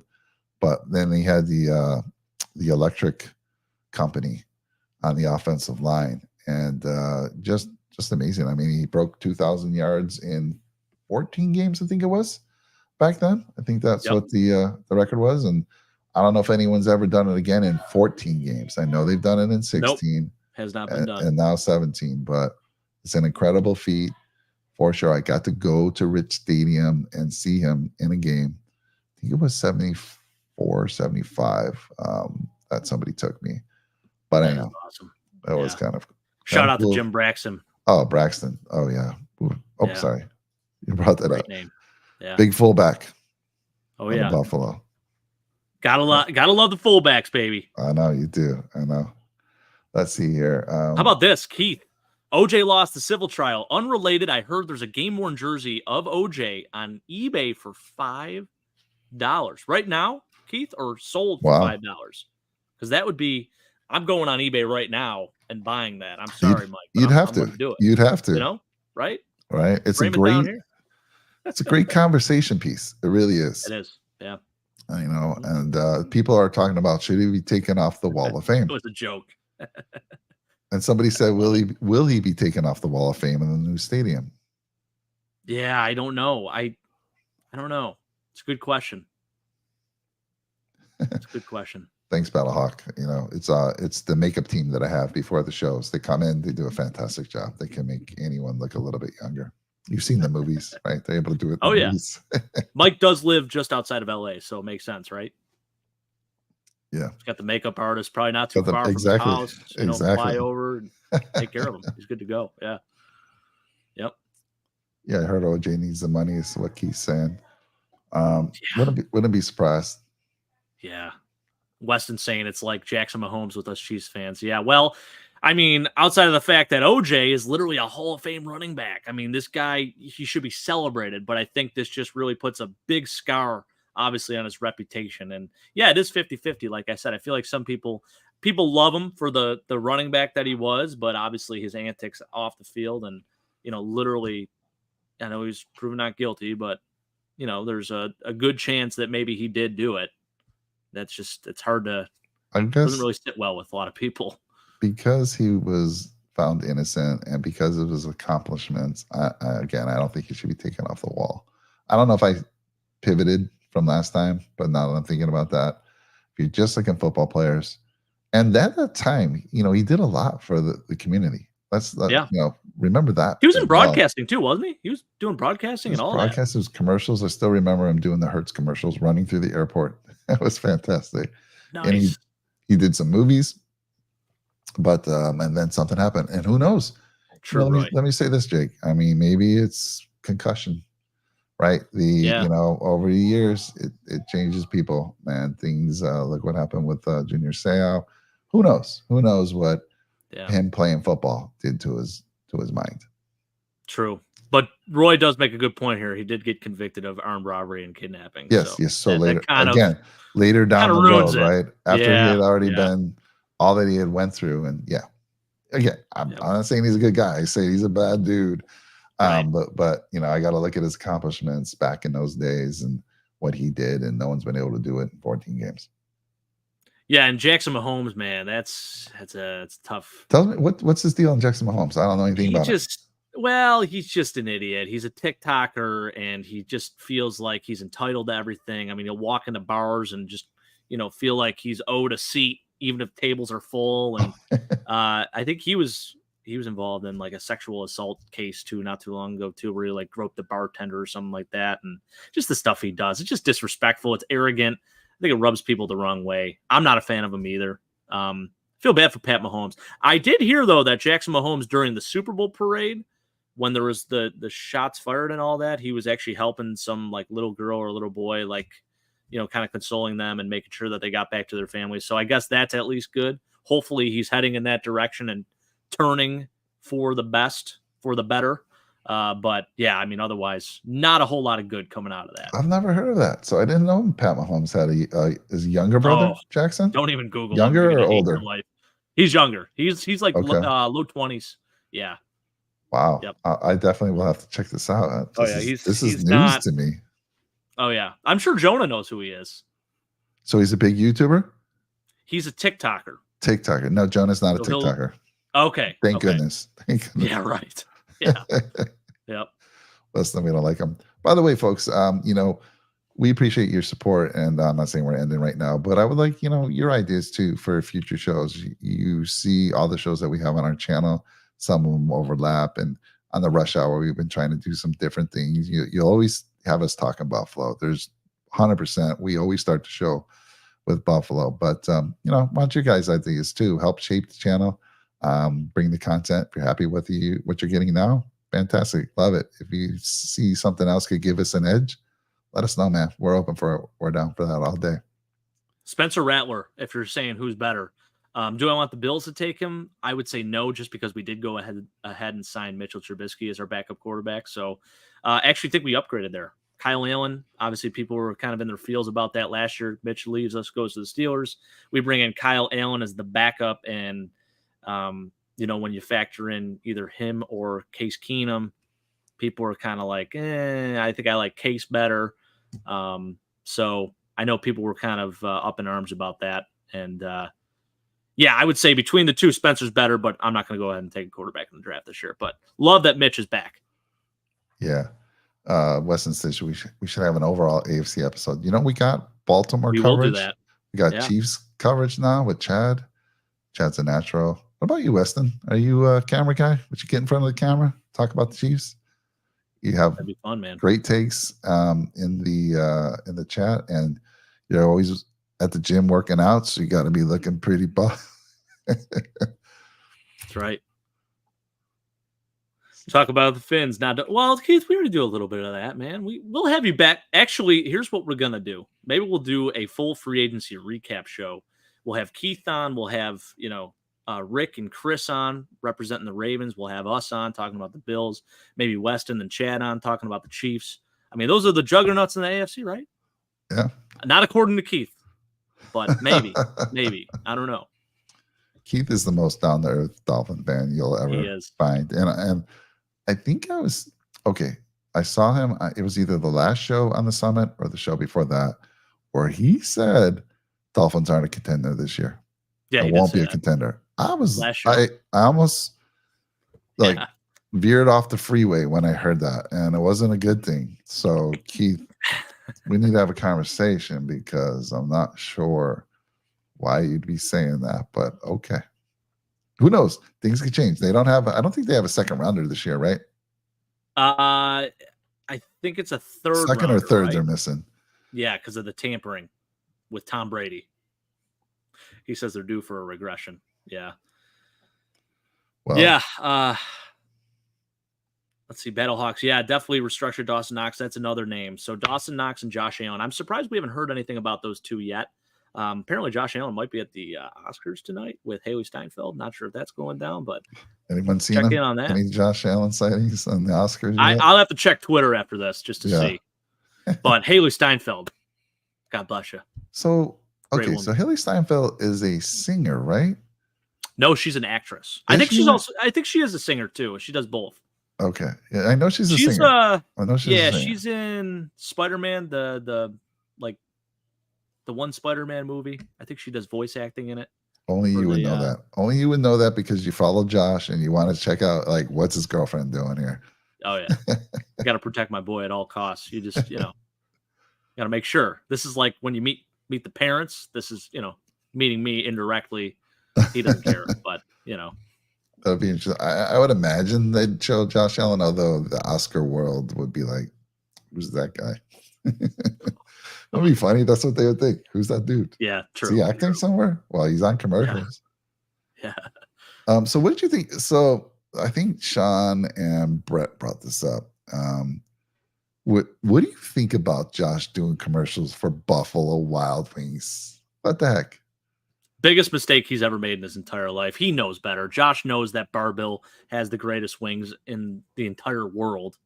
For him to go and do a Buffalo Wild Wings commercial, that was my biggest gripe with him ever. Now, I haven't seen that commercial in 2 years, so I think it's not running anymore, which is good. I saw it all year last year where he's pouring like Really? hot sauce into the drink. Yeah, out here it was playing on commercials all the time. He did. There was that one commercial.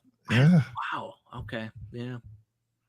He's got to get away from that. He Um, knows Buffalo is ashamed of that. That's the only thing we're ashamed of with Josh Allen.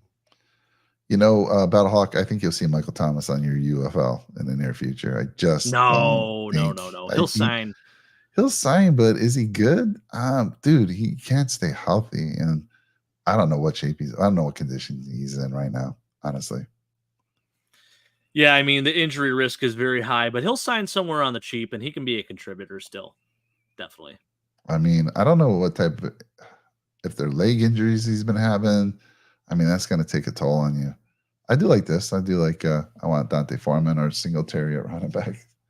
Yeah, I think it depends on the price tag for that. Again, I don't want to overpay for a running back, especially when we get cheap labor in the draft. Talked about Audric Estime, Isaac Guarendo, another guy we can get in the 5th or 6th round. Kid out of Louisville who tested extremely well at the combine, a bigger back, 6 foot, 221. So that's another potential.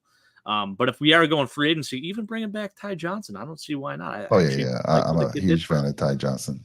Huge fan. Yeah. Now, Roy, okay, you need to explain yourself here. Whoa, Roy, what? Now, chick wings are, I don't know who chick wings are, but I know you're just saying chicken wings. But Roy, I feel like Roy, I forget, is Roy out of the Buffalo area? Yeah, refresh our memory on that. Yeah, Roy. where are you at, Roy? That is bananas to me. I know. We got to change this, okay? And I'll tell you what, I'm going to reach out to Tom one more time. Our good friend Tom, the Elga boy. He has not accepted his $50 Bar-Bill gift card. And if he doesn't want to take it, maybe another lucky winner for that. He's 35 miles east, so that's not too far. So where would you, I forget, where's Bar-Bill again? East. So Bar-Bill's in East Aurora. East Aurora. So if he's going east, whereabouts, what town, Roy? 35 minutes, you're talking, if you got freeway, you're talking 45 minutes. That's a trip worth taking. And Jake, I mean, how cool. I mean, meet him on his birthday. Yeah, that'd be pretty awesome. It's my mother-in-law's birthday too, so we may be going out for hers. But that's right. Okay, we'll get him I don't know, the day after or the weekend. What's the weather like right now in Buffalo? He's Batavia. Okay, so Roy's Batavia. Truck reviewer too. Batavia truck reviewer, both of you. Yeah.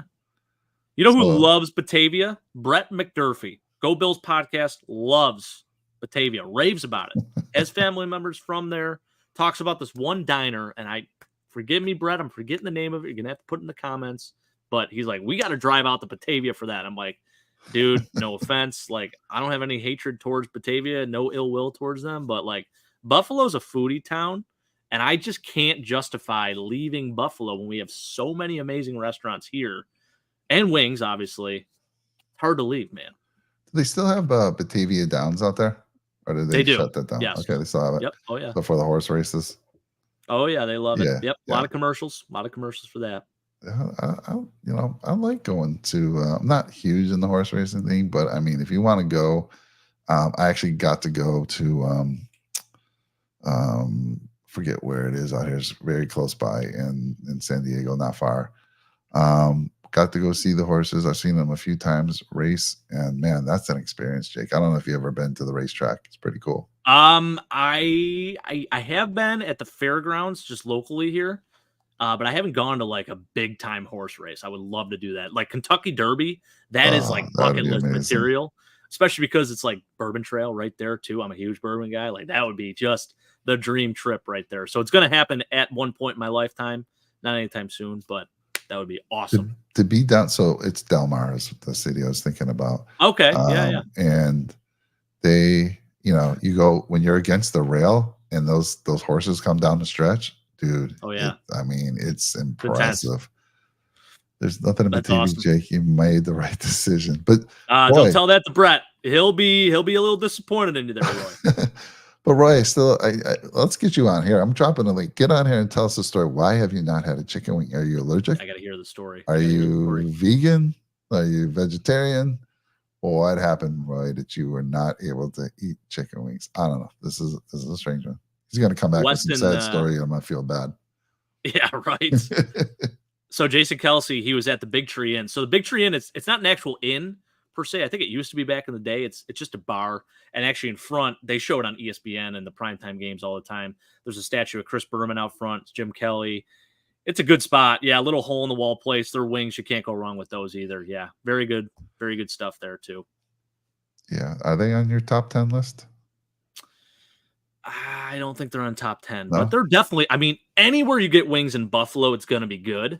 Some are better than others for sure, but I don't think they quite crack my top 10 list. But mind you, that top 10 list is like, those are GOAT places. I mean, like legit, There's the GOAT places. And then almost every place that sells pizza typically will sell wings. Yeah. And like Jake said, they're all pretty darn good, honestly. So if you don't want to wait a couple hours, you can find another place, maybe not as good, but nice replacement that's going to save you a couple hours of your life from waiting in line. Oh, definitely. 43. The Shaq Barrett Rush, Battlehawks. Yes. This dude had like 20 sacks a couple of years ago. So a little bit older, a little bit injury prone right now, but I would take him on a vet minimum deal. Absolutely. Oh my goodness. Yes. Okay. So my wife, there's boneless wings. Don't ever get them. The bone-in is the best tasting wing you'll ever have. Agreed. But they offer, like, out here, we don't have very good wings. I found one good place, finally. But my wife goes for the deals from Buffalo Wild Wings and gets the boneless. Now, the kids like it. They don't know any better. I try to tell them, try to teach them. But it is a thing. They're typically cheaper than a regular wing. They always offer deals. And, yeah, it's a thing, man. It's a real thing. I don't know. Do they have it in Buffalo? Is it like, I feel like it'd be criminal to sell these in Buffalo, but I feel like they probably do. They do. It is frowned upon. And it's almost like in the same category, like when you're at a restaurant that specifically serves wings, you go there and you order boneless wings. It's like the same category as saying, hey, I want ranch instead of blue cheese. Like that's another, you don't do that here. Okay. Like we'll look at you like you have 3 heads. It just can't happen. So same category. I do not advise that. If you're going to do that, just get chicken fingers. Because by the way, barbell chicken fingers, now those are very good as well. You can do the honey butter barbecue chicken fingers. Man, next level. Ooh, let's take a look at Weston Harris. Weird side point. I watched one of my favorite haunted houses YouTube channel. They investigated this house in Hinsdale, New York. I think that's not far from Buffalo. It was super freaky. Is that super freak? Girl, super freaky. Ow. Great song. Rick James, right? Rick James. From Buffalo, right? Buffalo. Rick James. Yes, sir. Yes, sir. He's buried in Forest Lawn Cemetery, I believe. Was he? Okay. Yeah. From Buffalo. Yeah. Doesn't ring a bell to me. Hinsdale? Like, where is Hinsdale from Buffalo? Somebody do a quick Google on that. I want to say that's like the Dead Babies one, maybe. Ooh, is that right? Ooh. There's something weird about that where it's like there's a grave, or maybe I'm thinking of something different there. But there's like a graveyard and it's super creepy and it's like all like dead babies and stuff like that, and it's super creepy. Yeah. Weston, I don't know. So I kind of like that stuff too, but I used to watch those shows and they're so fake, man. They're so fake. Like the ghost hunters and stuff. They go into the house and come on. Yeah. But I I do love it. believe in Keith's got- ghosts. I do believe in ghosts. I do too, Mike. I'm all about it. Yeah, for sure.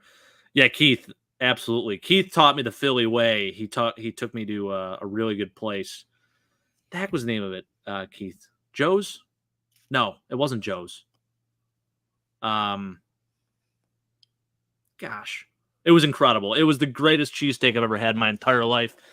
Told me to do it the right way. I had it the right way. I had his too. Oh, it just was beautiful. Chef's kiss. Is everyone in the channel a blue cheese fan? I just gotta know. John's roast pork. John's roast pork. John's roast pork. Okay.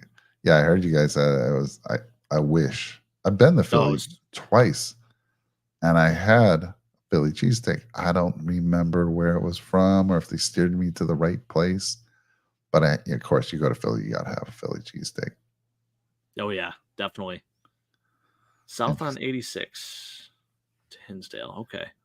All right, how about we do this? How about when I come out to Buffalo, we take a trip up to Hinsdale and we live stream the haunted house with some wings. Oh, like some wings. Yes. Pat's or Gino's. So that's like, yeah. So Pat's or Gino's, that's like the commercialized tourist place, right? That's like Anchor Bar and Duff's to Buffalo for wings. Same deal. Yeah. Keith, have you tried blue cheese? I don't think you've made it to Buffalo, but have you tried blue cheese in general? I won't get on my tangent. Jake will get mad at me. I'm not going to talk about it, but he knows the story. Yeah.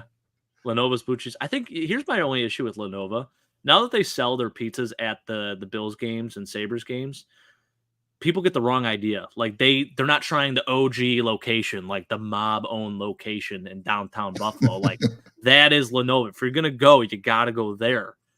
And people get it twisted because they'll have like this old like box pizza at a Sabres game. They're like, this is supposed to be like Buffalo's finest pizza. This is terrible. And Sean had the same experience. Like you can't do it that way. You got to go to the OG location. If you're not going into, I'll say this more often than not, if you are not getting your food from a little like hole in the wall place here in Buffalo, it's not going to be as good for whatever reason.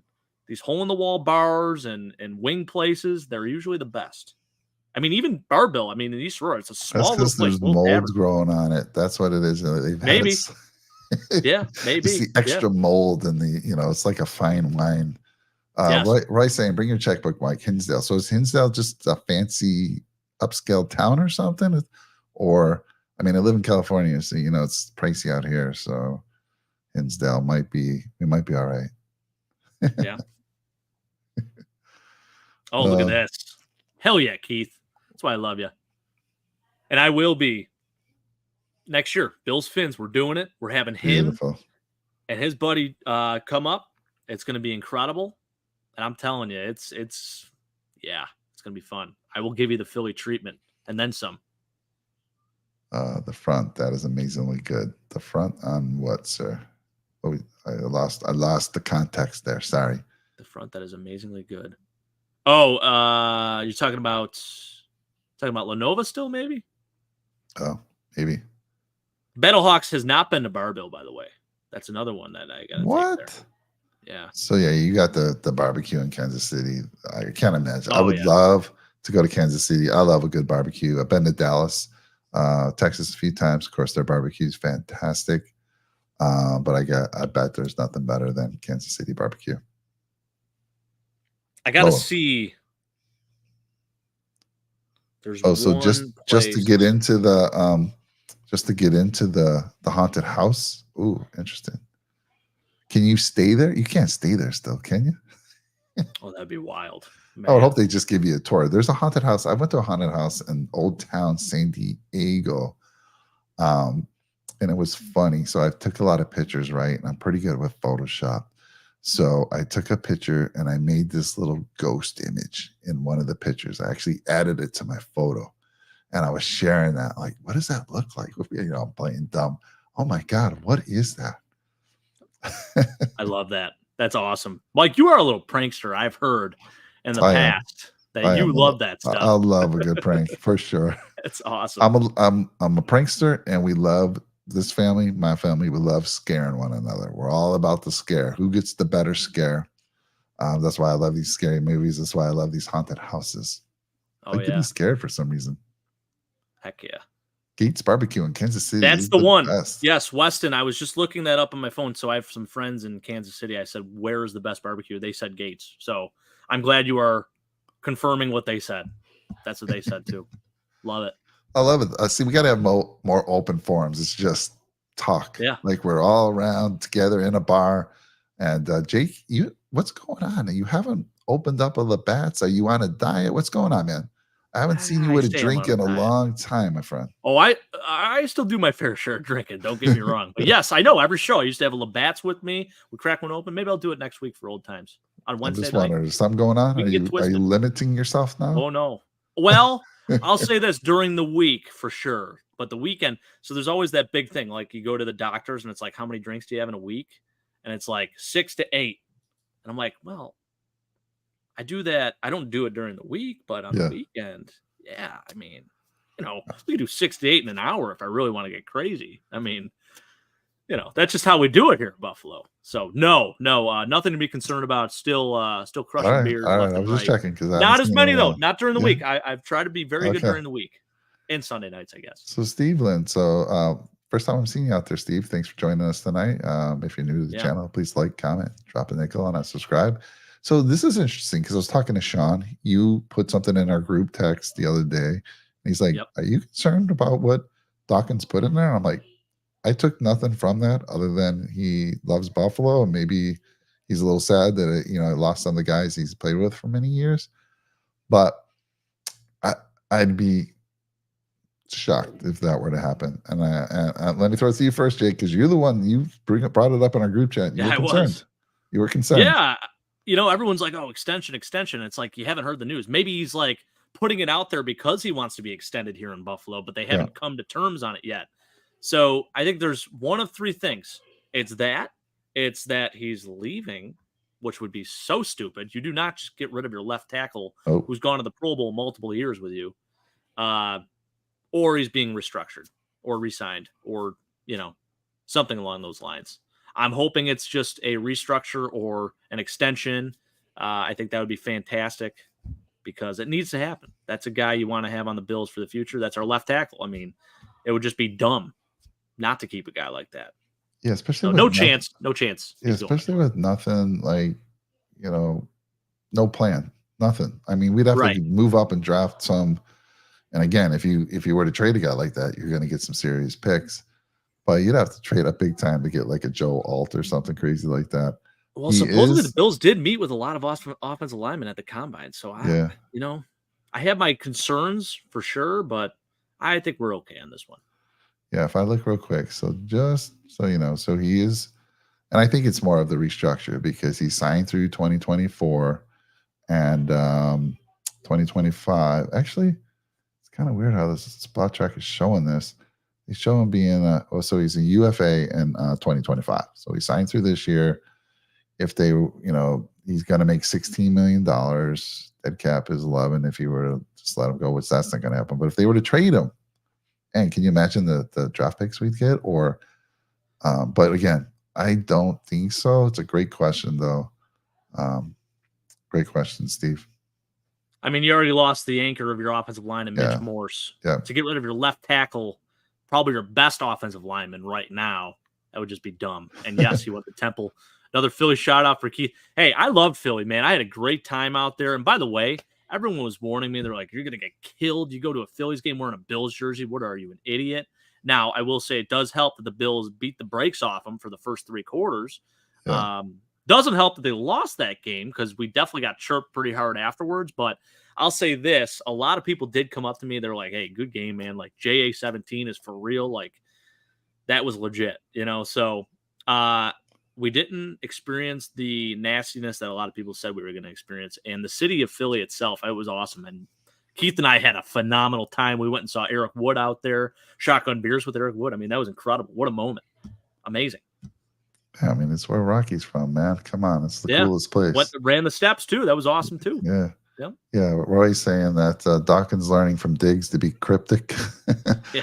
And then Steve coming back and saying, if Bills sign a left tackle in free agency, which is interesting, Jake, because none of us even talked about a tackle. We could see a move up the board and draft with Dawkins in a package. Yeah, first off, I think to sign a left tackle, I wouldn't want to start from square one, and it's expensive in general. I mean, unless you're just going to sign like a veteran guy that, maybe will have a one-off season and will be your bridge tackle for this year, and then you're going to go draft a guy in the first round next year. To me, you got to keep Dion Dawkins, man. He's the heart and soul of this offensive line right now. I agree. You lose coming Mitch. Off his best season too. Really. I'm already upset that we lost Mitch again. He was the biggest surprise of all those guys, and you're losing the drummer of your band, your center, who's been a staple there. And now you're disrupting a line that was so good last year, so good. And if you get rid of Dawkins and you've lost Mitch, dude, who's going to protect for Josh Allen? I don't care who you bring in. I don't care if you bring in one of the top rookies. It's going to take time to adjust. And, man, our boy Josh would be running for his life. Yeah, he would be. He's running either way. You're definitely right. Either way. That is sure. But sure. No, I mean, this has Jason Peters vibes, right? Like, we got rid of Jason Peters right as he's about to blossom into this unbelievable Hall of Fame left tackle. So I don't want to do the same thing with Dion Dawkins. I'm not saying he's a Hall of Fame left tackle. I'm not saying he's Jason Peters, but we already have experience doing something like that. And by the way, Keith, what team did he go to? The Philadelphia Eagles. Talking more Philly. Is this a Philly show or a Bills show? That's what Sean would say. Coming around. Right. Is this a Philly show or is this Buffalo Bills podcast? Yeah, I agree, Roy. Can't risk him. Yeah. Being his I think he is. I think he definitely is. I mean, he's got a plan in place, though. I can assure you of that. Now, I do agree with what Sean said, and I think a lot of people did miss the point of his one video that he came out with on Red, White, and Bill. So if you haven't watched that, go check it out.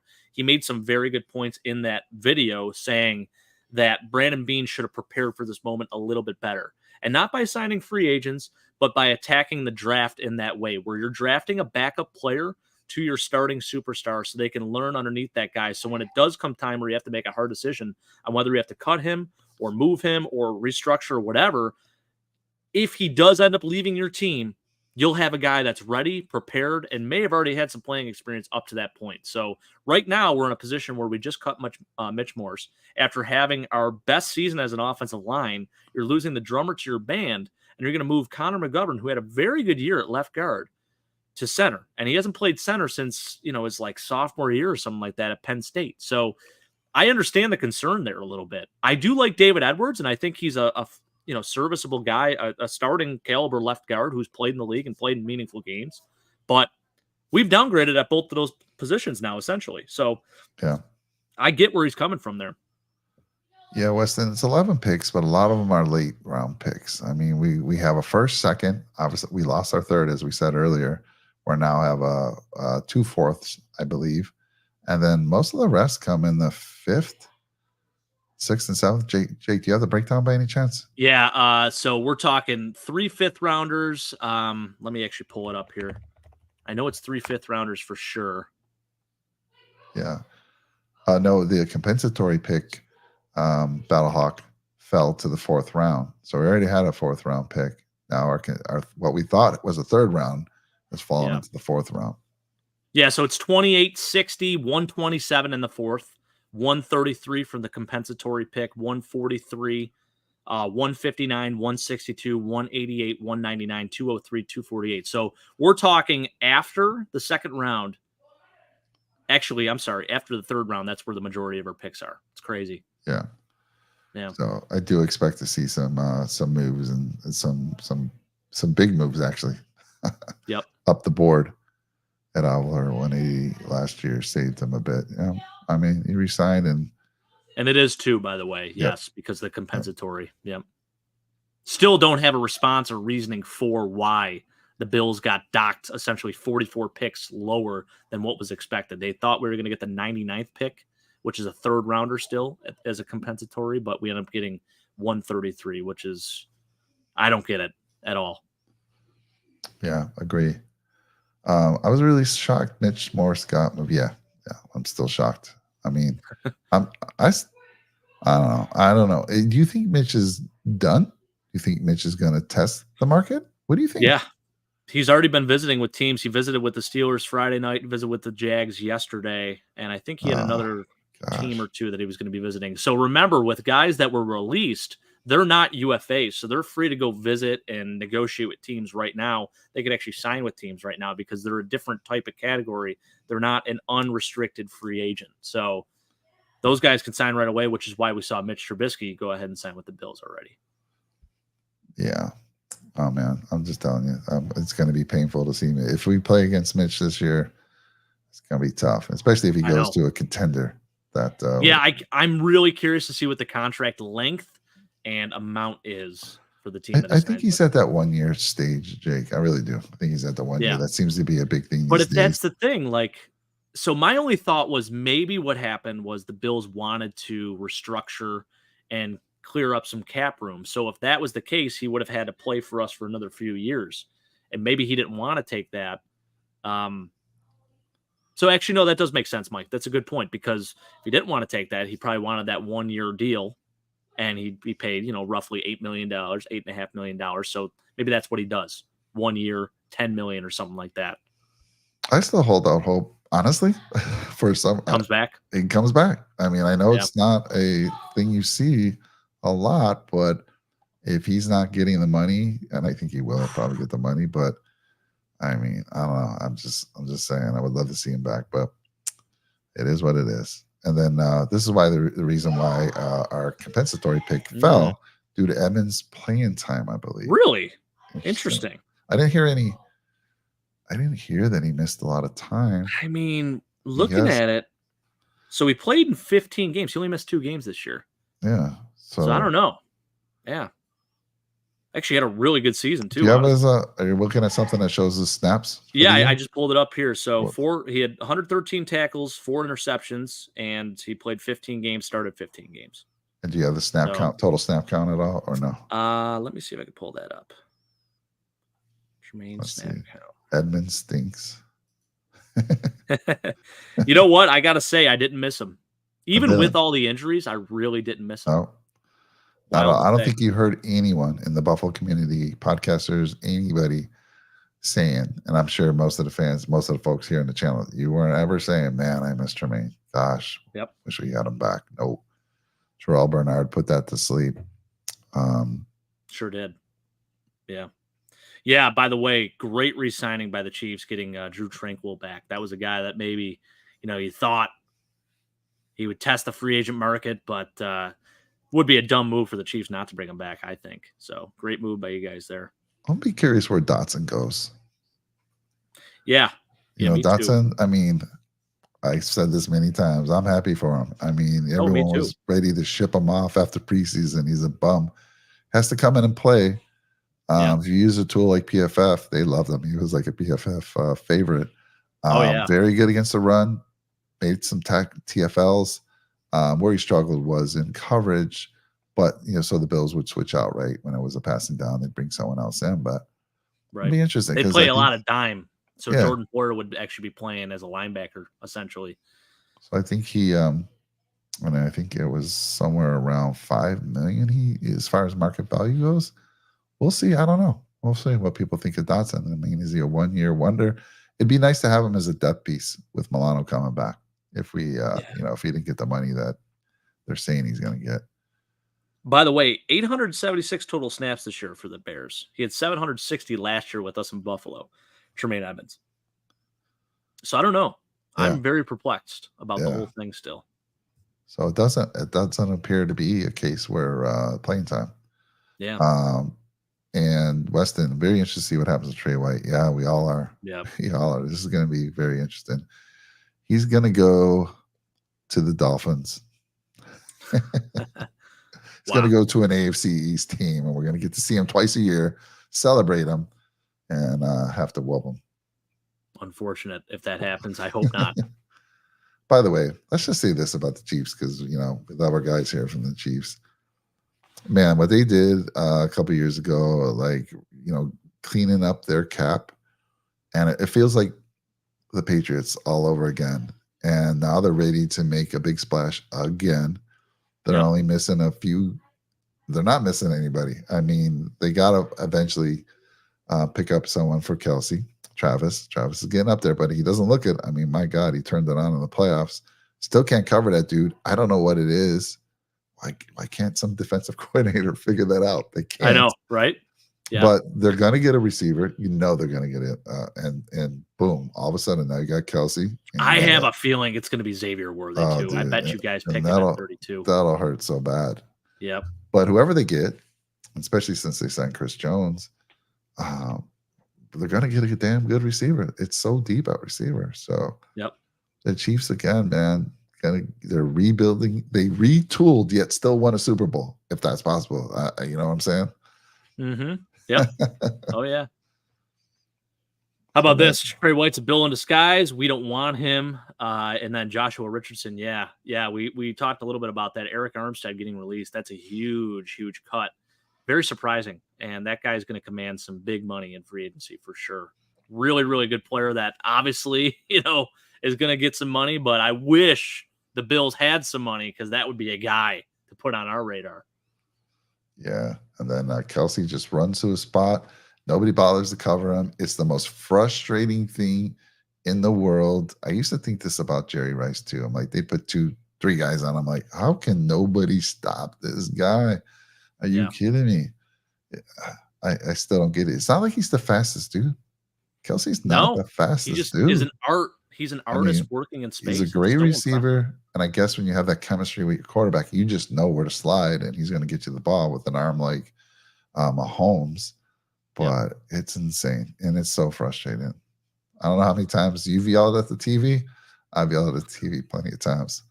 The only good saving grace with that is I do a lot of playoff fantasy, and more times than not, I end up with Travis Kelce on my team. So that's the only saving grace. Now, when he's playing against the Bills, I get pretty heated. And I'm like, all right, how the hell does this keep happening? I just don't get it. And had they put my boy Saran Neal, former Buffalo Bill, on him, maybe things would have been different, but I'm not going to get into it, okay? I know. Trey White is better than Xavier Howard. I agree. Do you? I do. Healthy Trey White versus healthy Xavier Howard. I'm going to put Trey White. I'm going to give him the nod a little bit there. So you're saying prime Trey? Prime Xavier Oh, yeah. Howard. Right now, absolutely not. No. Yeah. But prime Trey's better. Yeah. Definitely. Let's see here. If healthy, I agree. Let's see. My dad won the playoff fantasy league we were in, Jake. Won. Yeah. Fantasy league. Oh, yeah. Yep. I bet they do pick up a tight end. I mean, who's that top tight end that's in the draft this year? Brock Bowers. So he's top 10 worthy. He's top 10. So they'd have to make a big move to get him. So yeah, I don't see that happening. But yeah, I mean, Jatavian Sanders, that would be disgusting. Talk about a really good receiving threat, and that's your up and comer to learn under Travis Kelce. Like, are you kidding me? And then you guys still have Blake Bell and Noah Gray and guys that you just somehow sprinkle into the mix, and those guys are able to make plays. It's just, I don't even want to think about it. Theo Johnson, another good name, Penn State. Man. All right. Well, listen, we went an extra hour. This was fun. I kind of like I just kind of like having the open forum. Man. Open forum. Fun. Talk about everything. Yeah. We'll do that from time to time. And again, you guys have more suggestions. I love it. Somebody said do an AFC show. Love to do that. I love what Roy says. Going on 2 hours. Yeah, we're in big trouble. Hey, Roy, I've said this multiple times, but I idle in the doghouse, so I'm ready. I'm ready to walk up those stairs, a little walk of shame, and I'm not going to be ashamed. It's going to be good. My only saving grace is my wife is out at the in wine country here in Temecula. We have wine country out here, some of the best. Nice. She's out with one of her friends, so the fact that she's there allows me to stay on a little longer tonight. So I'm good. Oh, for sure. Is this true? Did this actually happen, Truck Rear? Cam Lewis to Miami? Do not tell me that. That would be Oh, crazy. no, they're not doing business on a Sunday night. Come on. No, I mean, tampering actually, and I made a mistake at the beginning of the show. I said 4 p.m. Monday. I meant 4 p.m. Wednesday only. 12 p.m. Monday is when the tampering period actually opens. So that is not possible, actually. That would be illegal. And then we're going to have to dock the Dolphins another pick, Keith. How about that? For Man, messing with Cam Trekker Lewis. View messing with me, man. I had to scramble over to Google here, Cam Lewis. Yeah, he's just joking. I love it, though. Cam Lewis is the most versatile player we have on the Bills. Oppenheimer won Best Picture, Ooh, Mike. Okay. Good one. Yeah. All right. Well, listen, did you all see Oppenheimer? You know, see it when you're fully rested. I went with my kids. They took me to, they're like, let's go see Oppenheimer. It looked good. And we go there after work. It's after work. It's after a long day. We went to some 8 o'clock showing. Ooh, and it's dark theater. You got the nice seats. You're in trouble. For the first 30, 45, up until when the nuke went off, it was okay. Yeah. And then I just started dozing off. I still have to watch it again. So watch it when you're fresh. It's a good movie, for sure. I will second that for sure. Yes. You saw it as well, yeah. I did. And I did the same thing in the theater. I went to the 9:30 showing. And I was like this, just catching Z's. So at the movie theaters now, I don't know if you guys have them there in Buffalo. I'm sure you do. They have the recliners now. Yeah. The recliners. You get in a recliner. Yeah. It's over, man. You better be wide awake because you're going to be falling asleep. Yes. Yeah. So I've done that a few times. We always go where the recliners are. There's very few that don't have that anymore. It's kind of we don't go somewhere if they don't have it. But yeah, you'll be falling asleep. Cam Lewis to the UFL. Come on, man. Don't even bring that stuff up. He's not going to the UFL. No disrespect. No. But he's going to sign somewhere. Okay. Hand up. I saw Barbie in the theater. It was the worst waste of however long that movie was. I didn't find it very funny at all. 2 hours or more. I think it was at least 2 hours. People loved it. People got into it. But yeah, a waste of my time. I did not see it, but I do love Margot Robbie. Love. That might have been the only good thing about it. Yes. Love. Great. Celebrity crush for sure. I hear the wife is back. Hold on. We better end it here. I better run now. So everyone, thank you so much for being in the live chat with us for 2 hours. And everyone, we'll see you. Jake and I will see you on Wednesday. Jake will see you Tuesday night with the AFC East Summit. Check out that show. Yes, they do a fantastic job. No yelling back and forth at all. They just talk football, factual football. They know what they're talking about. And I put them against any other AFC East show out there. So check them out. Love it. And then we got the Sabres Edge for those Sabres fans. Check them out on Tuesday. We had some big trades go down last week. They're going to be talking about that. Bill's Bunker. All right, Bill's Bunker. Hey, what's Bill's going on? I think if this is the Bill's Bunker I recall or I've seen, he did some fantastic shows at the games. Like he was recording his time at the football games. And those were incredible. I think it was. You know what? You told me about this. Yeah, I actually did see. I think I've seen some of your videos, man. Yeah, great. I think I shared it to you in the Discord. So Bill's Bunker. I watched that. That was amazing. I love that. He did it for a couple games, and he was at the KC game, and he did that one as well. So thank you, Bill's Bunker. Appreciate that. Man. I've been subbed to you for a while. I love your show, man. Good stuff. I'm pretty sure I subbed after that as well. So if I'm not, I will go ahead and do it right now because it was great prime time content. Yeah, Weston's saying his reaction videos are priceless. Yeah. It was so good. I was like, damn. And they're like, he summarizes it, and then it's funny because people are behind him, like from the other opposing team, looking at him like he's crazy. But it's great stuff. Yeah, I did. I definitely watched it. I had it on my TV, actually. I remember. It was like, I was watching it actually right before I went to the Steelers playoff game, I want to say. He says, yeah, I go to all the games, and we'll be doing them next season too, heading to Seattle and Detroit as well as all home games next. Are you right? So you have to be right there in Buffalo, I would imagine, Bill's Bunker, right? Yeah, and maybe, I'm sure he is. You guys should meet up. He wants to collab. I think that would be fantastic, man. I'm all for it. That'd be fun. Anytime, just let us know, Bill's Bunker. just send us an email at nickelcitymafia@gmail.com, and we'd love to get on a show with you, man. All right. So again, as I said, the wife's here. She hasn't come barging in yet. I'm in trouble. I better hurry. Can we get to 2 hours? Oh, we Bill got. Bunker, you missed it. Beginning of the show, we're going for an hour. Hard cut off at an hour. Here we are at hour 2 almost. So classic. For sure. It's just what we do.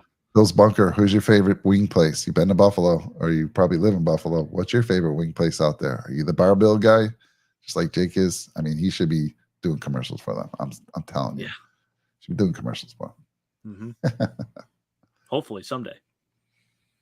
All right. There it is. 2 hours. We did 2 hours. We made it, baby. All right. We did it for Roy. We're going to be Honestly, penalized by the Roy. YouTube and community, but no, it was fun. Open forum. We're going to have more of that. We're definitely going to have some open forum in the near future. All right, Jake, you ready to go? Ready to get out of here? Yeah, I'm ready to go. I'll keep bringing up chats. I know. We'll stay here for another 3-4 hours. Anyhow. Oh, he's a Wingnuts guy. All right. Hey, I love Wingnuts. I have a lot of love for them. Wingnuts is kind of up and coming, and they're kind of taking over a little bit. So the nice crunchy wings there. Fantastic. Great. Yep. 24-hour stream coming soon. Yeah, we got to do that. If they win a Super Bowl, I'll be on for 40 hours, 48 hours straight. It's gonna happen. Maybe we could do draft coverage continuously. No, we could try. My anniversary, though, Mike. We'll rotate. We'll rotate, Jake. You'll be out doing your anniversary date, then you'll come back out. I'll go to sleep. I'm on the West Coast, you're the East, so we got some time that's perfect, there that could help each other out. All right, everyone. We're going to get out of here now. Take care. All right, guys. Go Bills.